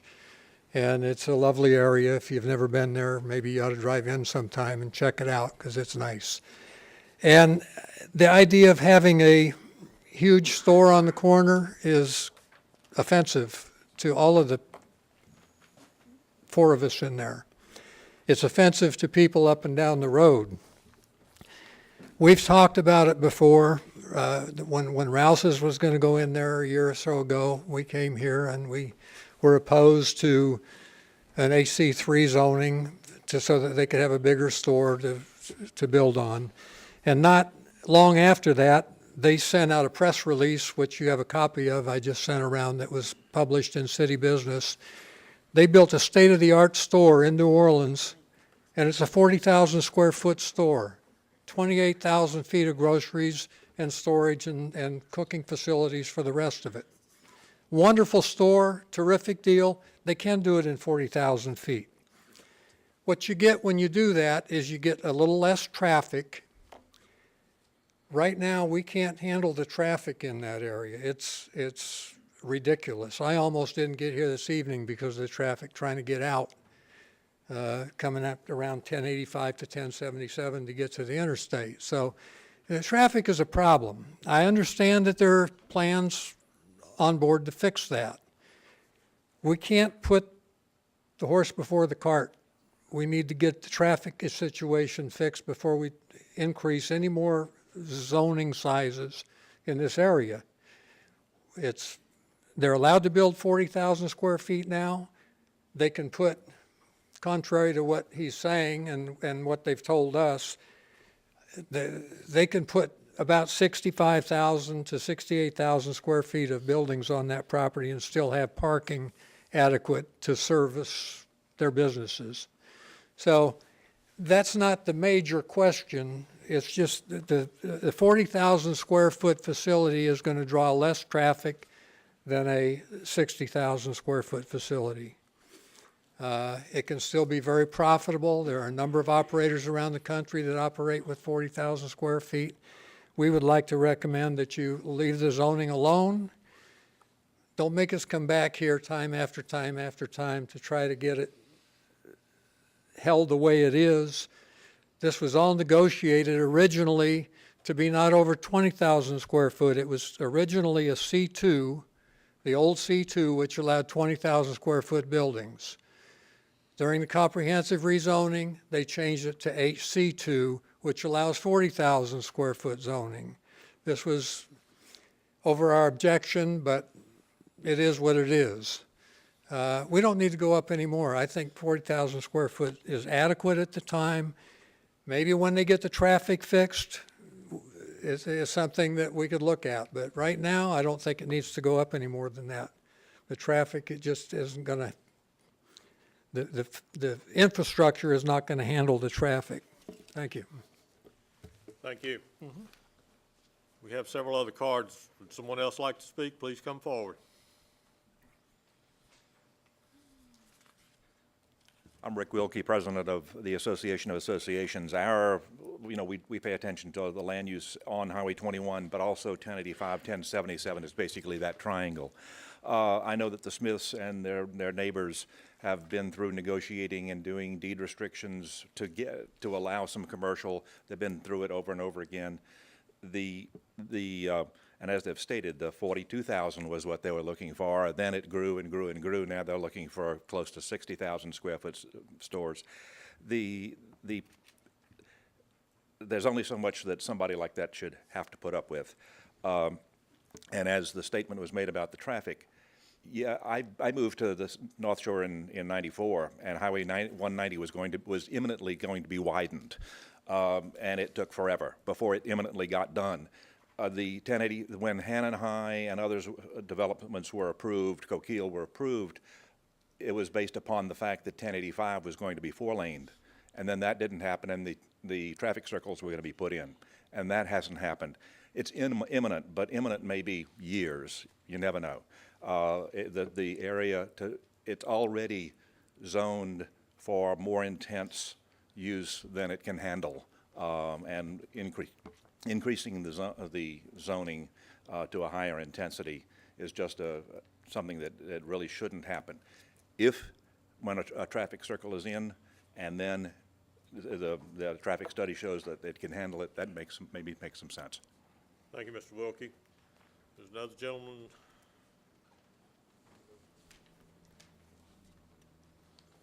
Good evening. John Martins, Goodby Civic Association. We're up the road, and we had a big meeting on this. Everybody would really like to see a grocery store or something like that put there, but honestly, not at the home of the people that live there. Zoning is supposed to have buffers where you go from something heavy to something lighter and lighter, and then finally residential. This worked out where the people are right backed up against it, and that will affect the quality of their life. And we would prefer not to see the zoning changed. The other thing is, when I was coming here, I passed 57 cars waiting at that light. 57 cars, counted them, from 1085 to I-12. And there were more coming, but they were on a little curve getting off the road. Before anything is done with that area, the traffic circle needs to be in, period. Traffic circle in, then stop. Once the infrastructure is there, I totally agree with Rick. Get the traffic circle in, and then talk about doing something else. Appreciate it. Thank you all very much. Thank you, Mr. Martin.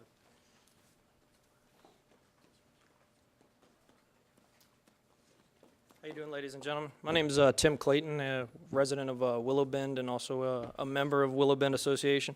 I can't comment on any of the previous things because I haven't attended any of the previous meetings associated with this property. The reason we moved from Slidell, me and my family, because of the fact that it was getting too big, we had moved to this area, and with the intention of it not becoming a commercialized property. I understand some of those are commercial, but I would ask you to not allow it to go above 40,000, the HC2, I believe it is, HC2A. The reason is, I can look at some of these things in just a quick Google. Walmart neighborhood markets, it said there's about 200 neighborhood markets, and they are each about 38,000 square feet. So there are other options of grocery stores or different things, but I feel if it goes above 40,000, traffic, as the previous gentleman have basically stated, traffic is horrendous, especially with Coquille, with the potential for this.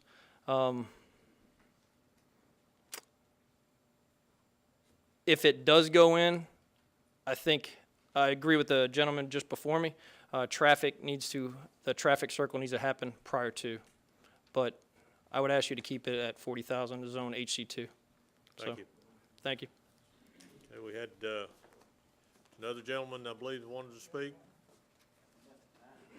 We're close, but. Only to echo what we said before. We've been in front of you. Please state your name. Kyle France. I live on Whiskey Oaks Lane. We've been in front of this commission 3 or 4 times.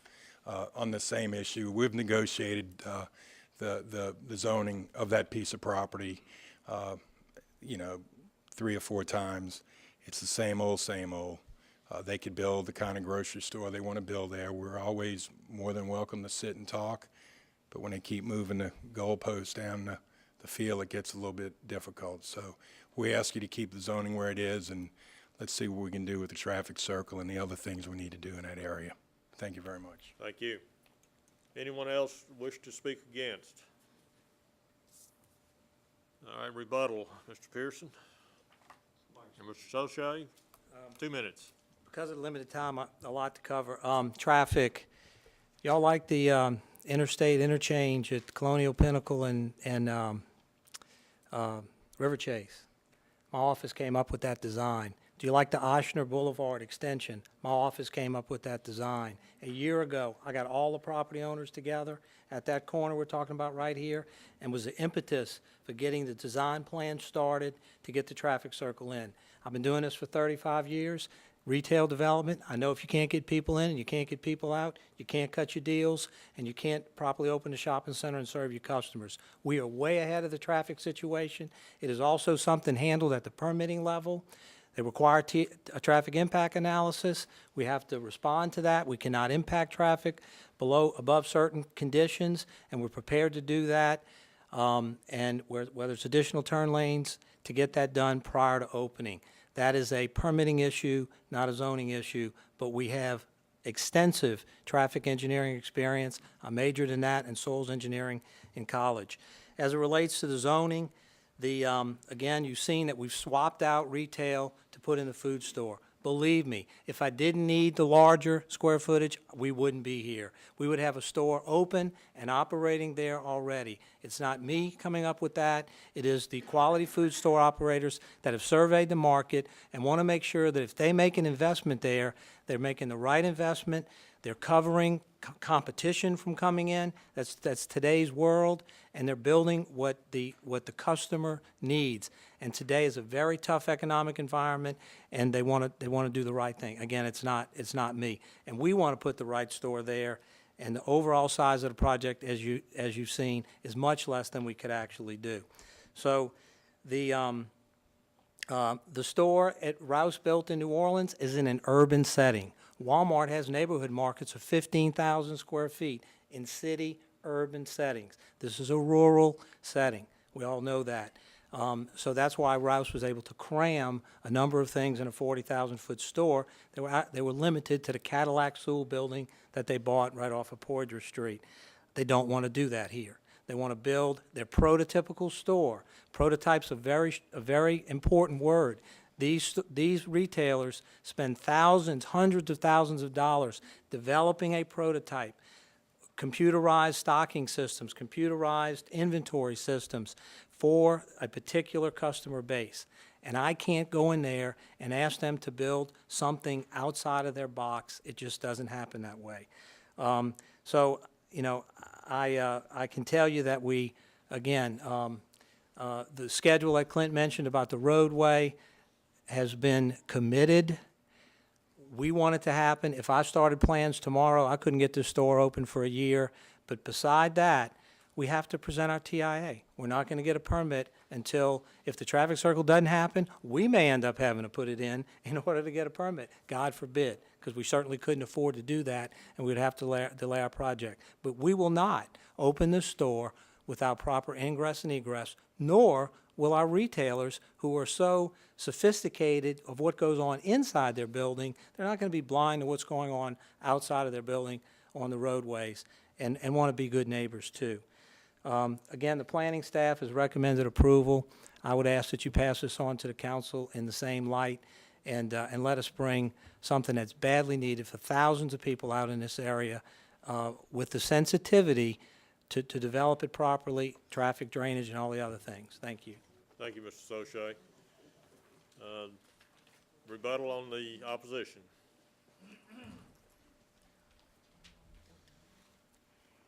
I'd like to make two brief points. One is that Mr. Soche's talked about a prototype store.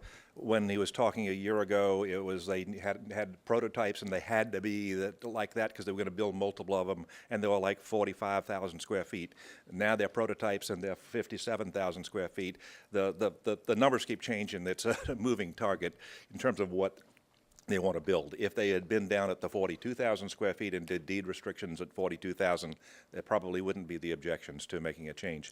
But you know, in other parts of the parish, the council has made the wise move of placing moratoriums on areas and not allowing rezonings until infrastructure improvements are in place. And so there's just the fact that there's not a moratorium here is not the point. The point is there probably should be, and making the change without the infrastructure improvements is, in my opinion, inappropriate. Thank you, Mr. Wilkie. Anyone else wish to have a rebuttal?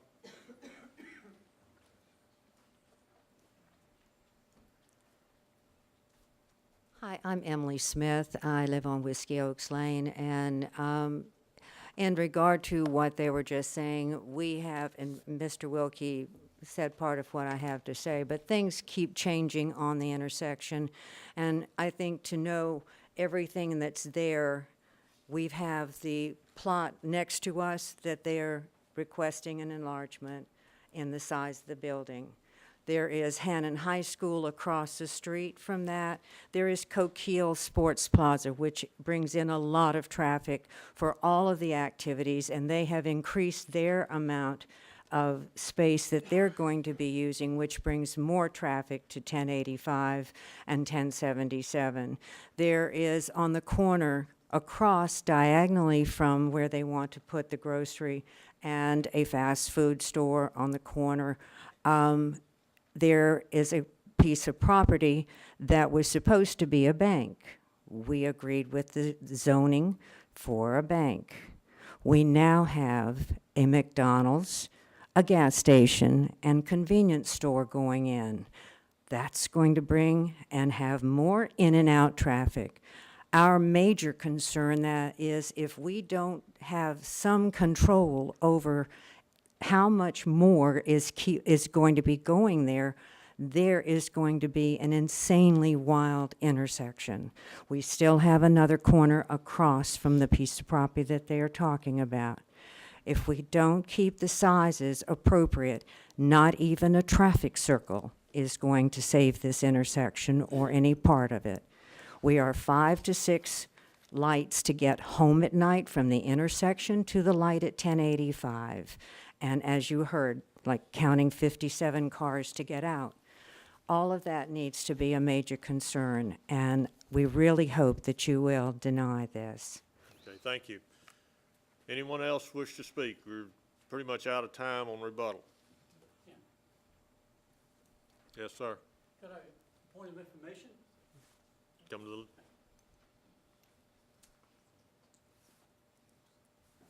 My name is Earl Wilson. I live in Goodby, Louisiana, which is not too far from this intersection. The point of information is that back about 10, 12 years ago, Dave, you're involved. A number of others might have been involved with 2025 in the very beginning stages. One of the things that was done out of an outgrowth from 2025 was a study that was done on St. Tammany Parish and where the commercial growth should go. And the number one location, this was a national firm did this, the number one location that they said in St. Tammany Parish where commercial growth would go, do y'all know where it is? Do you remember, Dave? Do you remember? No, not right off the top. It was Lacombe exit, where the Heart Hospital is, Folgers Coffee, etc. That was number one targeted area for commercial growth in St. Tammany. I believe 2025 endorsed that. You know where the number two target area for growth was? Anybody? Bug, do you remember? Okay. Yeah. It's 1077 and I-12, right where we're talking about tonight. So consider that was part of 2025. And like the lady said, Ms. Smith, my gosh, what a mess that is there. 1085 and 1077, and I don't know whether a circle will solve that problem. I have no idea, but there's more growth going there. And whether y'all defeat this or you pass this tonight, it doesn't take a rocket scientist to figure out that that location is going to be commercialized. Now, is this a good project or is it a bad project? That's up to you guys to decide. You know, do we further impact the Whiskey Lane area with these good people who live there that invested? But yet, I think we need to, you know, look at some logic. That's what you guys are here for, ladies too. By the way, Martha. I think that these are points of information that should be considered when you make your decision. Thanks. Thank you, Mr. Wilson. Mr. Shoshay, we let them go over a little bit on rebuttal. Do you have any other comments?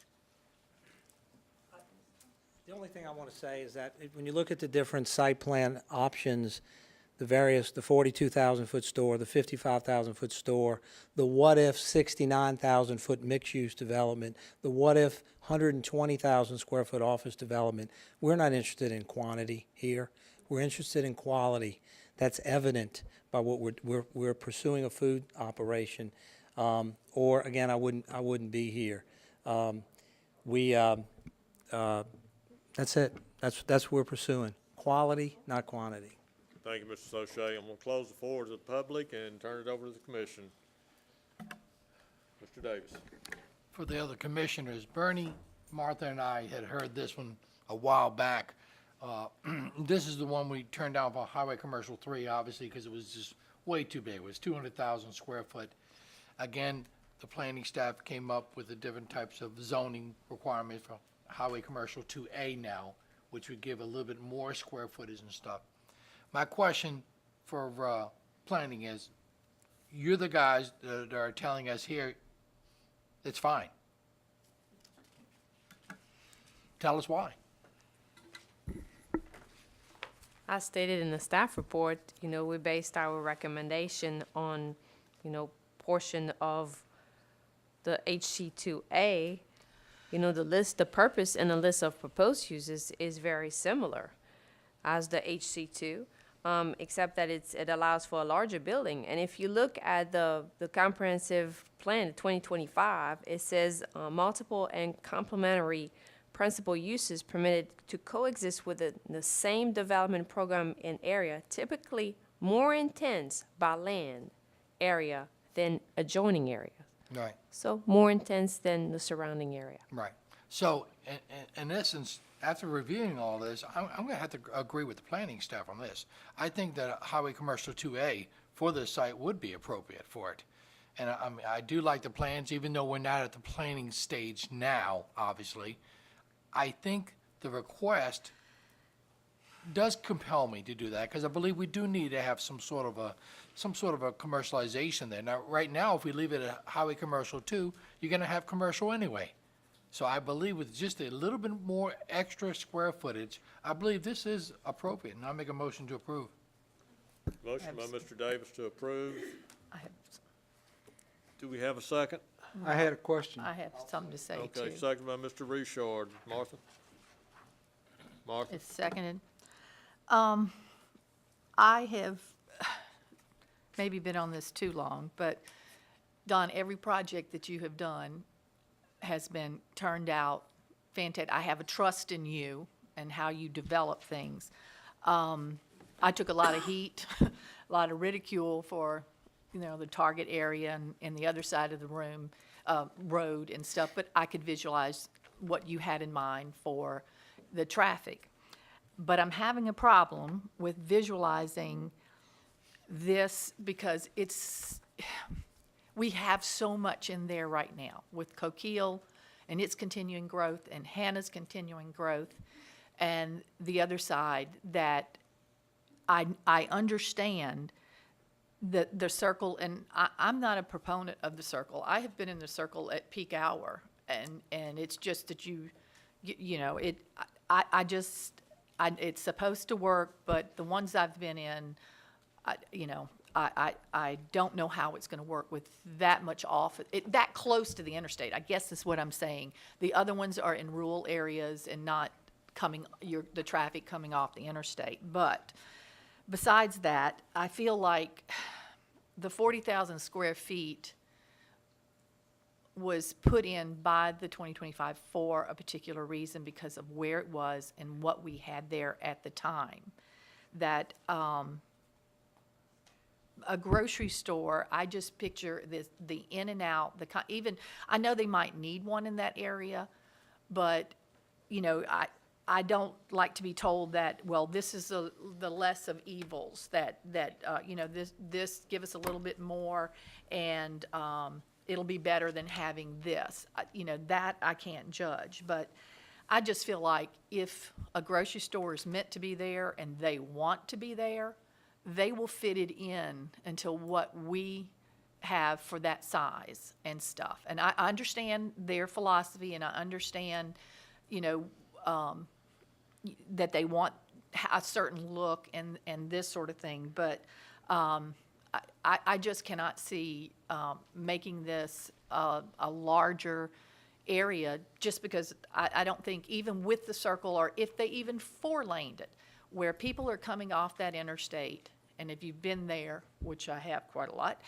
that it is just such a short distance to me. But I'm not a traffic person and all of that, but I just cannot see it flowing like it should with someone going in and out of a supermarket.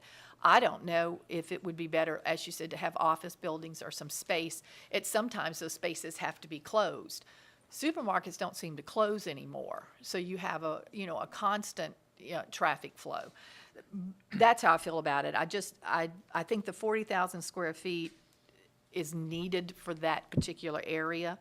I don't know. I just feel uncomfortable making it a larger area. I know the road will be in place at some point.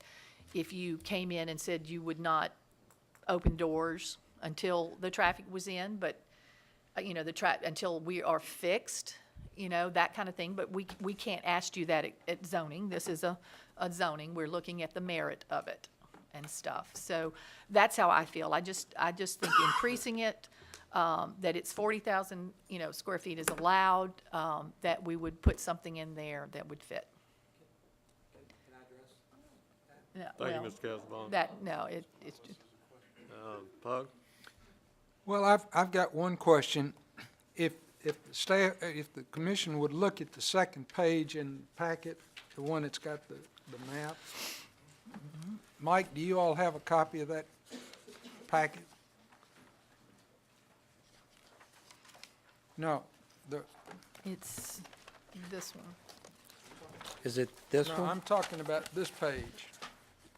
That's in the plain packet. No. The one that we were given. No, it's not in yours, Mike. I have Helen gave me a copy. This? But, okay, you've got it? The one we were given, it shows that the four pieces of property that make up that intersection have all got irregular shapes when it comes to where it reaches the intersection. Which to me indicates that somebody's going to have to figure out some right-of-way issues to make a circle fit in there. If you look at your drawing, and I believe this pie-shaped piece of property across the street from us is on 8C2. This depiction is a little bit off. The corner, the fourth corner, southwest corner, cannot be developed. It has about 40 feet of frontage on Highway 1085. It comes to almost a pie shape. There will not be anything large on that fourth corner, number one. Number two, if you look at our site plans, any of our site plans the two food store site plans, you will see where our current property line is, which is way out toward the corner of the road, where we have been feeding information to What tab are you in? This is one of the food store, either one of the food store plans. Okay. You will see that the darkened property line is our future property line after right-of-way acquisition, because we have been feeding information to the DOTD and the parish over the last 12 to 18 months as to what we were planning. They have fed that into their traffic models and have And you can see, there's a big right-of-way acquisition there for the circle that they have planned. Now, this has not been done in a vacuum, these plans. Well, I didn't have your map, I had this map. Right, but I do want to make the point that the fourth corner, and Helen, I think, comes to a point that's about 40 feet of frontage on Highway 1085 and goes to a pie. So any building is going to be hundreds of feet away from the corner before you can put any building of any size on that fourth corner. That will help things here. That certainly will help things here. But we will not be able to pull a building permit until our TIA is completed, approved, the improvements, which I've already seen are preliminary, requires us to put in turn lanes on both highways, are in place. We will not be able to until we put up a bond or the money for those types of things. And if the food store, in essence, is willing to build a little bigger, and because of your codes and ordinances and your permitting process, is going to be required to commensurately put in the traffic improvements for that 10 or 15% larger store, why should we tell them no? That's why it's there. The TIA is there to accommodate whatever the final size of the development is. And I will say that food stores. No, he's answering the question to Mr. You've answered my question, but, I mean, you can. Food stores, the curve from a 40 to a 55,000 foot food store, whatever that percentage is increased, let's say it's 30%. The increase in traffic is not 30%. It's not a linear situation. It's a curvilinear situation where the traffic, I can tell you, would probably increase by 10% from a 40 to a 55,000 foot store. It's minuscule and it's handleable. Thank you. Okay. Thank you. I had another question before we got into the filibuster, and I don't know if, I'm picking at you, Mike. Okay. My other concern is, in the just previous case that we heard, Martha and I were looking at it, the plot plan that was submitted was for 1926, was what was proposed and approved for the subdivision. That's what was proposed and what was approved. As it relates to this one, I live close to this subdivision, this area. I don't live in Whiskey Oaks, but I live right down the road from it. I would concede that one of these days that corner is going to be commercial. The question is, what kind of commercial? What's appropriate? My fear is, as it currently is, it's 40,000 square feet. Single building size limit. Pardon? Single building size Yeah. limit, not total development. All right, but if it's approved to HC2A, then it becomes 75,000 square feet. And if the grocery store, for some reason, I'd love to see a Rouse's there, but if a Rouse's doesn't go there, then all of a sudden it could be anything that falls under the HC2A. If there's no deed restrictions, there's no conditional use permit. I mean, it's, when you approve it to go up to that, if you're not successful in getting Rouse's or Whole Food or one of these people to come in there and go with 55,000 square feet, then all of a sudden we're looking at a whole different issue. But once we've approved the zoning, we've approved it. Well, that's why we had offered previously and still offer to amend our current existing private restrictive covenants to something less than that. But we have met with no cooperation to date. Well, So, would it be we're willing to do appropriate that. then would it be permissible, and remember, I'm new at this, would it be permissible to table this and give an opportunity to come up with something like that? Where these people could be satisfied as well as, But we can't Look, zone on any, we have to just look at this, we can't we can't deal with the covenants or whatever, because zoning is based on, is this an appropriate site, you know, to, and rezone it to that one. We can't zone on, put conditions on But it, we is could what it is. table it, couldn't We have a motion on the floor to approve, and a second. Okay? Now, unless there's something other than what I've heard, I think it's time to vote. Motion to approve. Please vote.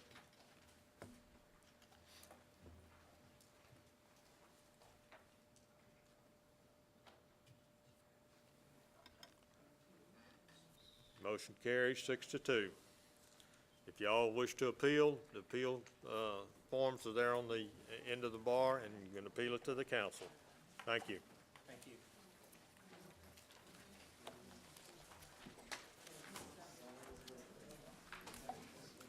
All right, items 10 and 11 are the same petitioner and same owner, and I would accept a motion to hear these two together but vote separately. Moved by Mr. Richard to hear zoning case 12-10-100 and zoning case 12-10-101 together but vote separately. Do I hear a second? Second. Please vote.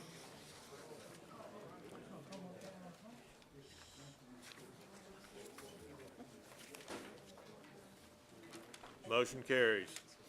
Zoning case 12-10-100, existing zonings MD1 Medical Residential District, proposed zonings A4 Single Family Residential. It's 32.5 acres. Varuso Homes LLC is the petitioner. Owner is Weber Land and Development. Parcel located on the west side of Louisiana Highway 1085, north of Rue Maison de Lac Boulevard, Ward 1, District 1. And zoning case 12-10-101, proposed is planned unit development of PUD for 32.5 acres. Petitioner Varuso Homes LLC and Weber Land and Development is the owner. Parcel located on the west side of Louisiana 1085, north of Rue Maison de Lac Boulevard, Ward 1, District 1. Staff? Petitioner is requesting to change the zoning from MD1 Medical Residential District to A4 Single Family Residential District.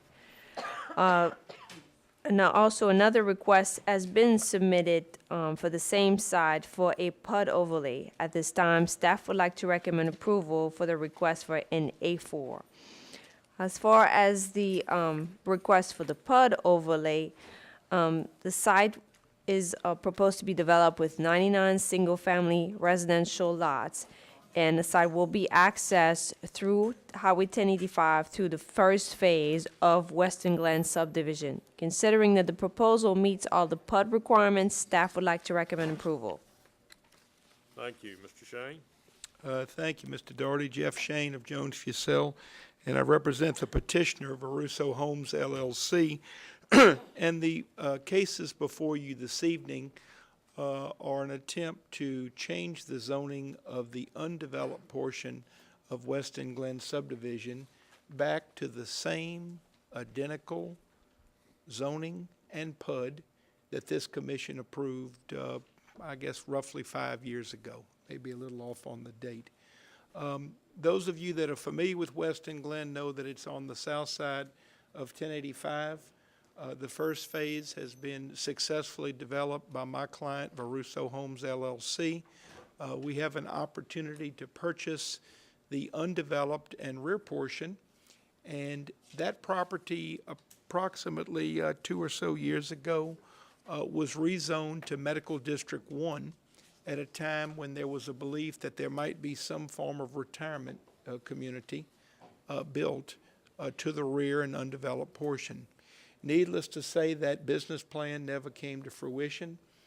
That zoning obviously does not seem to be a highest and best use of the property. And we believe that because of the success that Mr. Varuso and the residents are enjoying in Phase 1, that it only makes sense to continue a good thing and to revert back to the original plan.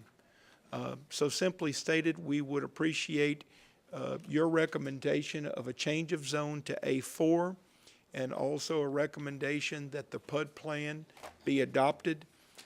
This is a very modest density of 2.7 units per acre. It includes an amenity package that your staff has commented on and believes to be not only well thought out, but integrated with the development. And if any of you have any questions or comments about the development that I can help with, I'll be glad to address them. Thank you, Mr. Shane. Opposition, do we have opposition in the audience that wishes to speak? No, but I'd like to speak on the bar. Okay. Again, Rick Wilkie with the Association of Associations. When, what I remember this property and the projects, and in particular what I remember is that we objected to the change from the original plans to the MD1. It didn't make sense. It was just somebody looked like they were trying to chase something to do with the property, and which obviously they were, and it obviously failed. I know that Councilman Dean tabled it and tried to drag it out and tried to figure out whether it really would work before it ever got done, and even though it finally got approved, it didn't work. Going back to what it was makes a whole lot of sense. Thank you, Mr. Wilkie. Is there any opposition? No, I'd like to speak in general. Okay. Still got a little bit of time. Again, I'm Earl Wilson, I'm Goodby, Louisiana. I used to serve on this commission, for many years, and enjoyed it. A lot of good friends up here. And this particular developer, during the height of the growth in St. Tammany Parish, we had a lot of, I guess, questionable development that came in front of us. And thank goodness, I think we defeated an awful lot of it. But there were some developers that stood out. There were some developers that did outstanding projects. And I'd like to just say, from my experience, Mr. Randy Veruso's company was one of them. I knew when he came up, it was good developments. Madisonville Farms, for an example. What was that before? That was a growing of grass. Sod farm, yeah, sod farm. Beautiful development right now. But I just like to, ask you to consider the fact that this is a good developer, and I'm personally in favor of it, and my whole community would be most probably. Thank you. Thank you, Mr. Wilson. We still have a little bit of time for. Anyone else wish to speak? Anyone wish to speak against? I'm going to close the floor to the public, turn it over to the commission. Pug? I just make a motion to approve. Motion to approve by Pug, seconded by Mr. Richard. Zoning case 12-10-100 is what we're talking about. Any discussion, further discussion from the commission? Looks like you've already voted. Motion carries. Zoning case 12-10-101. It's the proposed zoning plan unit development overlay. The acres is 32.5. Petitioners Veruso Homes LLC, Weber Land and Development Incorporated. The parcel on the west side of Louisiana 1085, north of Rue Maison de Lac Boulevard, Ward 1, District 1. We've heard the staff, and pretty much, unless Mr. Shane or somebody has anything else to add, I think we're about ready to vote on this one. Or does the commissioners have any comment? Move to approve. Second. Motion to approve, second, please vote. Mark. Motion carries. Zoning case 12-10-102. Existing zoning's HC2 Highway Commercial. Proposed zoning's A4. The acres is 3.05. Parcel located on the east side of Helen Drive, north of Louisiana Highway 22, being 57 Helen Drive, Madisonville, Ward 1, District 1. Staff? The petitioner is requesting a change from HC2 to A4. The 2025 future land use plan calls for residential development. There's an existing residence built on the property. The zoning change that is being requested seems to be in order to make the existing use conform to an appropriate zoning. Staff recommends approval. Thank you. Anyone here in the audience to speak on this? I'll turn it over to the commission. This is a downzoning. I'll make a motion to approve. I'll second. We have a motion and a second to approve zoning case 12-10-102. Please vote. Motion carries. Item 13 is zoning case 12-10-103. Existing zoning is A4, single-family residential. Proposed zoning is I2 industrial. It's 2.12 acres. The petitioner is Douglas Carl and Shirley S. Fisher. The owner is Douglas Carl and Shirley S. Fisher. Parcel located on the south side of Ben Thomas Road, east of Javery Road, west of US 11, Ward 9, District 14. Staff. The 2025 future land use plan calls for for residential development in the area. Since the property is located in close proximity to some commercial and industrial uses, a more intense zoning designation than the existing residential zoning would be appropriate. However, the I2 industrial zoning would be too intense for this location. I'd like to point out that the property was zoned M1 light industrial district before the comprehensive rezoning, and that's why we made a recommendation here that, you know, a zoning designation should be considered for this property, even if we're recommending denial of the I2.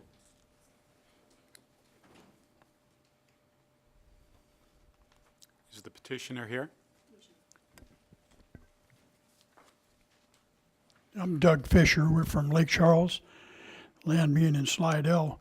This property was rezoned during the comprehensive rezoning change, and we didn't even know it actually because it was never advertised to us in any way, shape, or form. It was supposedly advertised in the papers in Slidell area.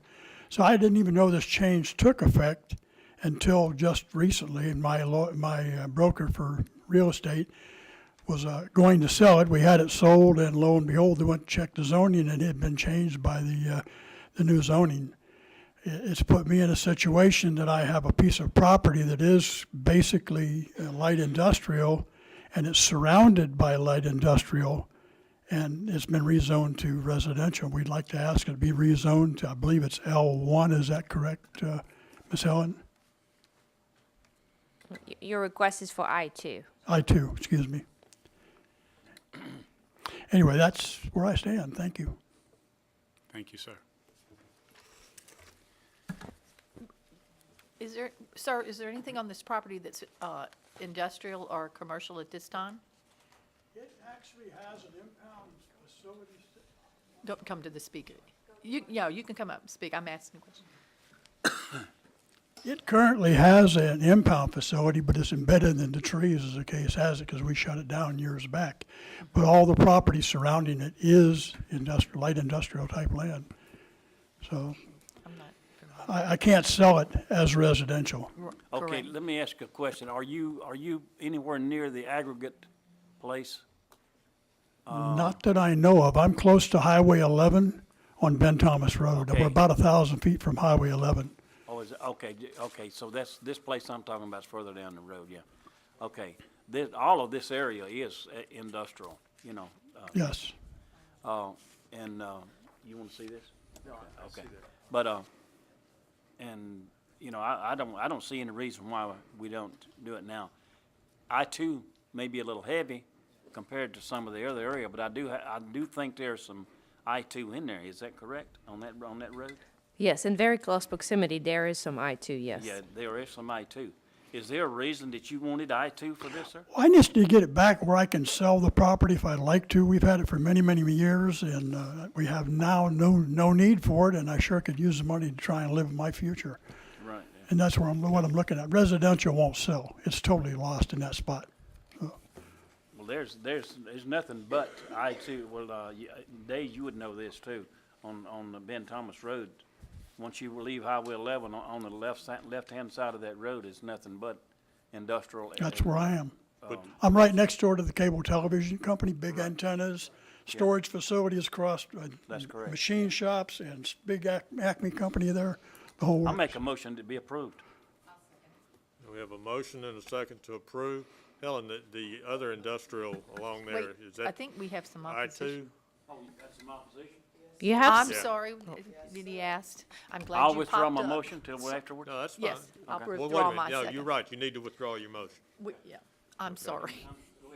And you withdrew your second? Yes, I Martha? did. Okay. Yes, yes. All right. Is that, you have anything else to say? No, sir, thank you. Okay, thank you. Opposition?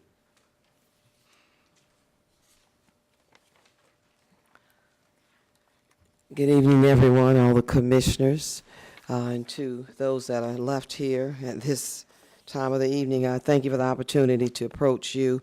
But I'm Pastor Kathleen Javery Bacon, and the property that we're in discussion is not very far from Javery Road. The first Cablevision, the old building is right there, right by the Owens home. And then there's Javery Road with a lot of residents on that road and some property that we had inquired about purchasing, which the Newhousers owned at one time, which my father, back in the early 40s, purchased our property from the Newhousers, and then my grandparents next door, and Mr. O.C. Martin, and several others. So this community has had a long history of residential living, and we are very much opposed to this. Councilman Burkhalter, when he was councilman, we kept abreast of things that were transpiring or attempting to in our neighborhood, and I think it was a moratorium, a moratorium, and there were restrictions that when things would people who would want to come into our area to propose any type of businesses, then we would have that opportunity to come before the commissioners because the placard would be placed there. Now, we just noticed that placard. It's been there for, I guess, a few days in the brush by the Coldwell Banker real estate sign, and there's brush there. And yes, indeed, it used to be some type of storage facility because we've been there for a very, very long time.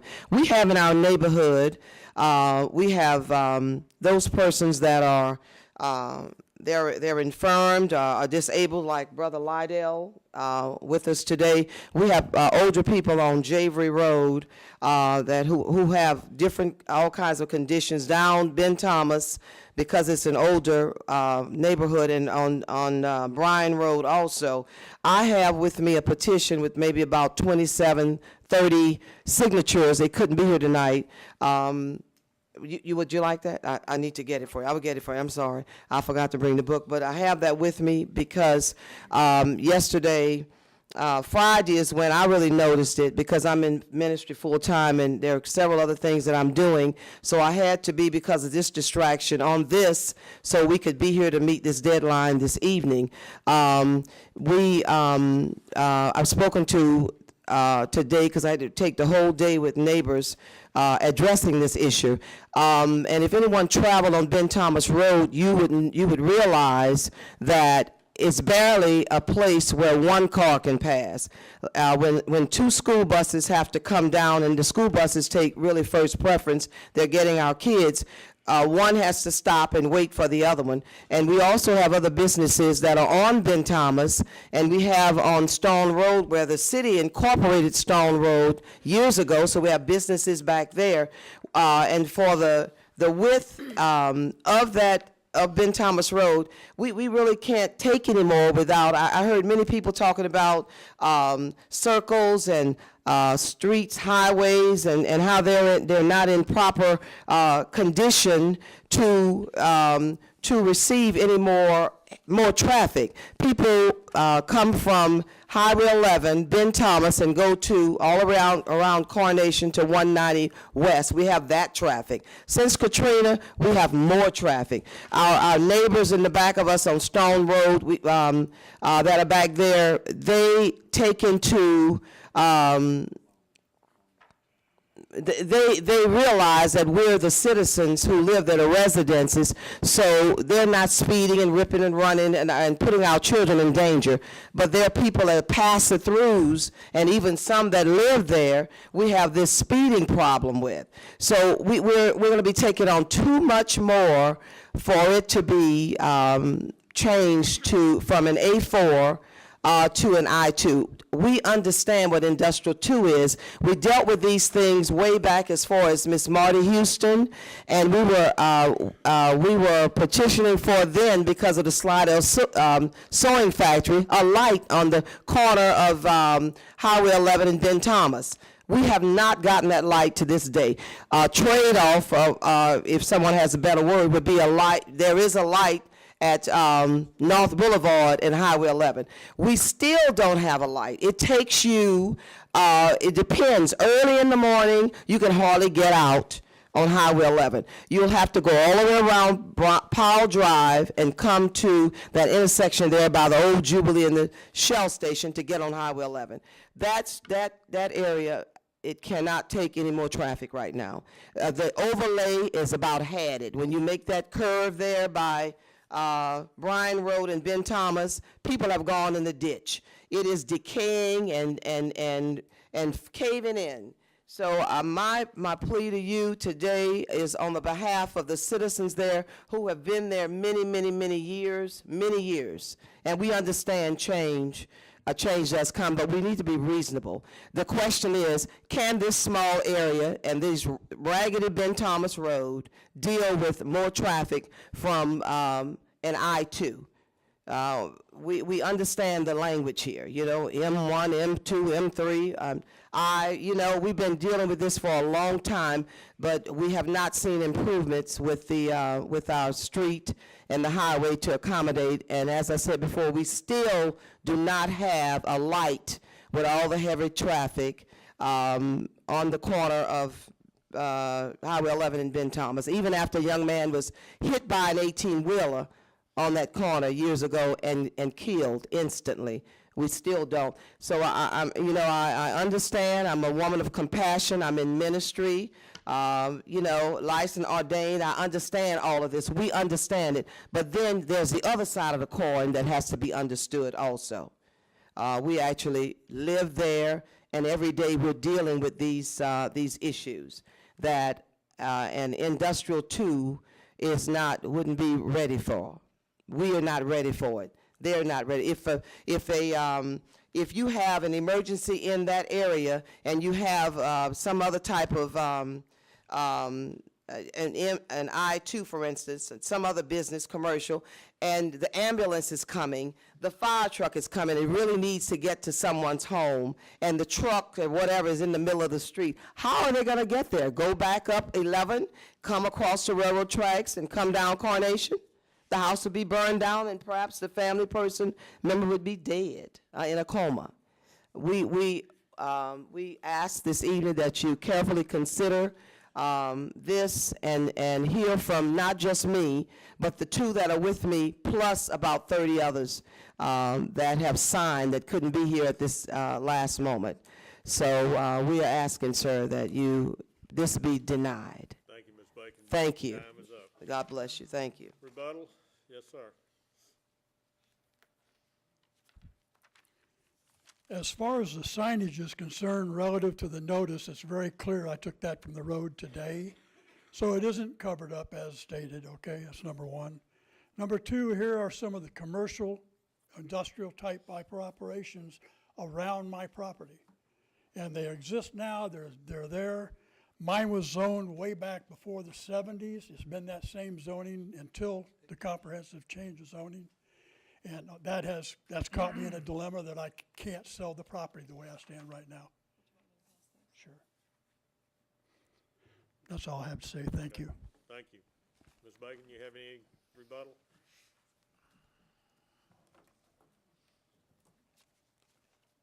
Sir, other than the statements that I've made before, I still stand on them. And when I said covered, I mean that behind the property is so full of trees and whatever that the Caldwell Banker sign for the realtor has tilted, and it's almost down.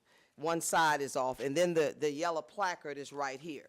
So I know if and if I had not been exercising, seeing all that the weeds and stuff that are back there, you know, if I don't ride around and exercise and see what's in our area, what's new or what's coming up new, of the potential of anything new, I probably wouldn't have recognized it myself. Yes, sir, but it may have been up there, whatever the time is that you hang them up, I forgot. September something I saw on there, because I called Regan yesterday. Okay. All right, thank you. Thank you. Mhm. That's the rebuttal on both sides. I'm going to close the floor to the public and turn it over to the commission. Jimmy? Yes, Mr. Fisher. Yes, sir. I would approve this if you would amend your petition to I-1, not I-2. You have it. If that's what it takes, I'd be more than happy to. It will allow us. I'll make a motion to approve this as I-1. I'll second it.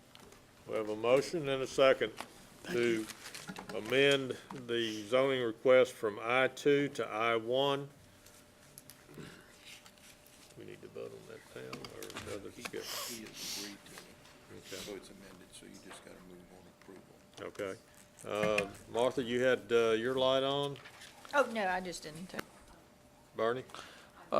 Yes, sir, I have a question. I'm looking at your pictures here, and you said these businesses were around your property. You're talking about abutting your property or down the street? No, they're directly across. And the one is directly next to me, the cable company, that is the next door neighbor on one side behind the facility. Across the Ben Thomas Road you're talking about? It's on the south side of the road, Okay. yes. And the other buildings you see there are on the north side of the road, right at the edge of my property. Oh, this is property. Okay. Thank you. Okay. All right, we have a motion and a second to approve zoning case 12-10-103, and it's been amended from I-2 to I-1. Please vote.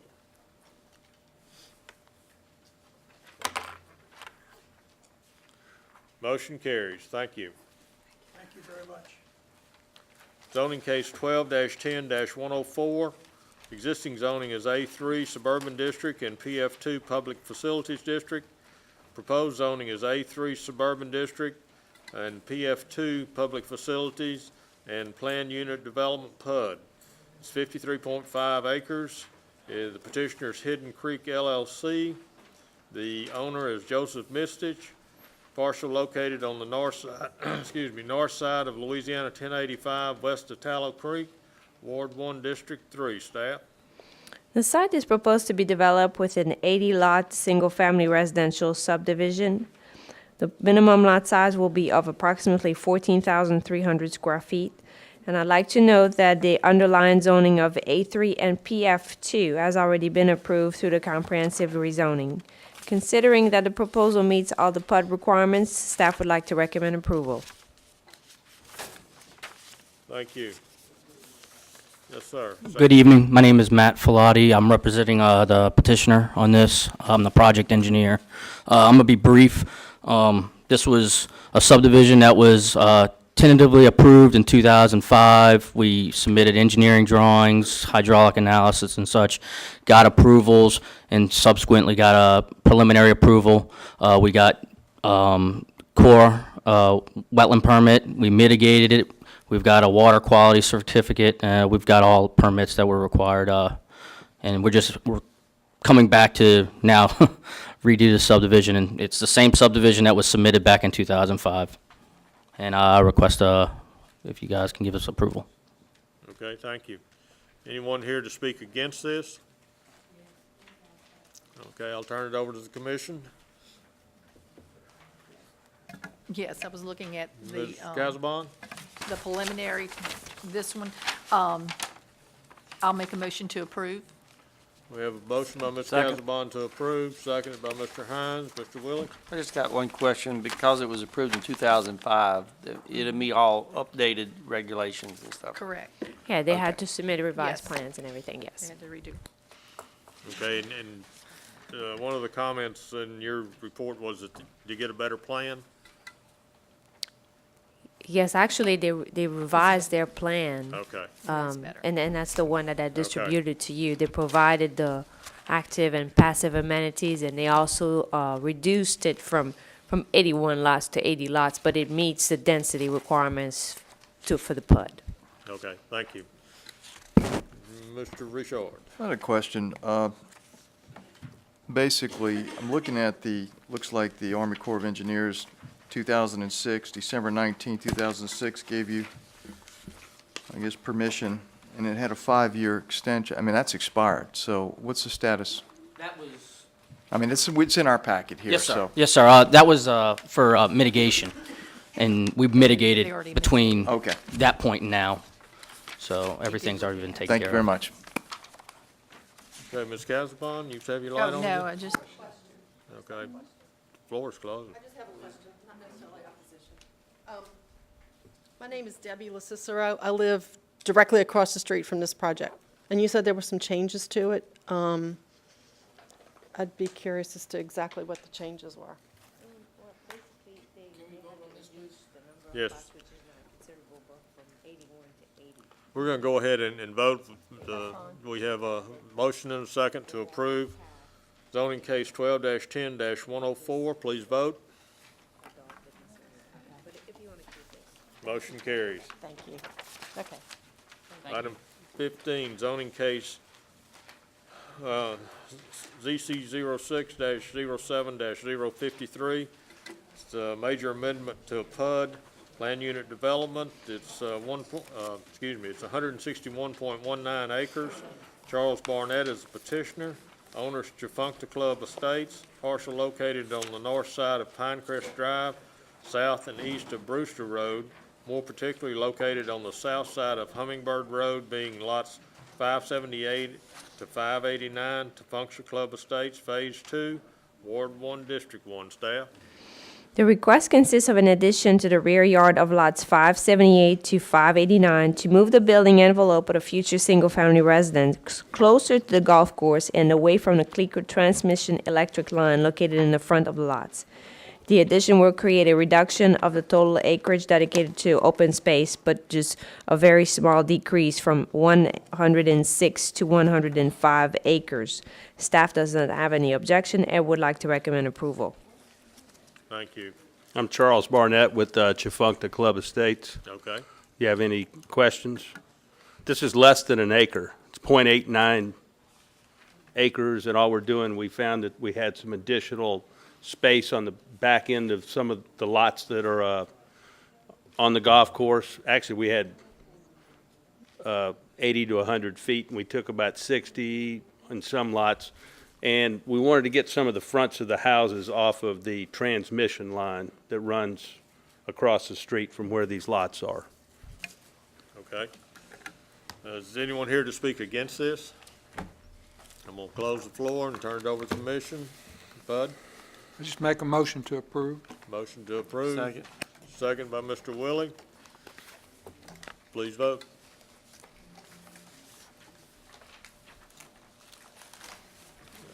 We got one more. Who's missing? There it is, okay. Thank you, ladies and gentlemen. Motion Appreciate carries. it. Thank you. Item 16, zoning case ZC 96-08-046, major amendment to PUD, Plan Unit Development Overlay. It's 937 acres. Petitioner is Wayne Burris. Owner is Beatico Creek Preserve, LLC.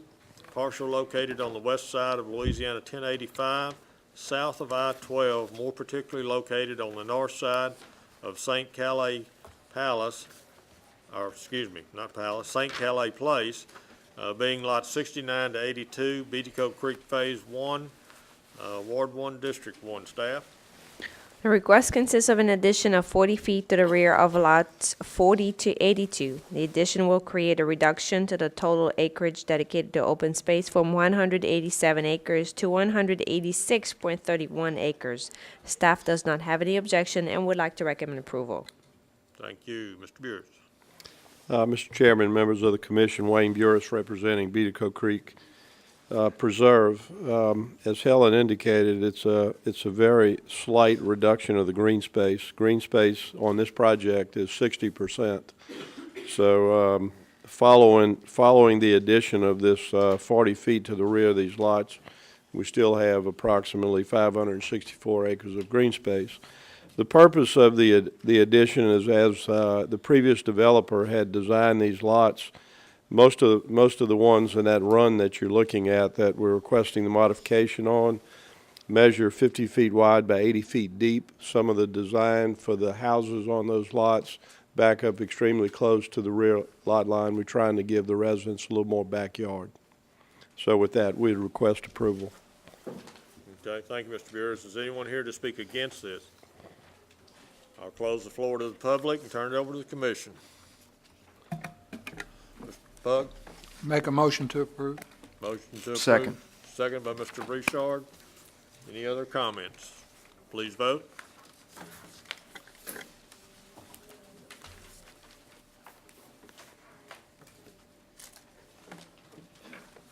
Motion carries. Thank you.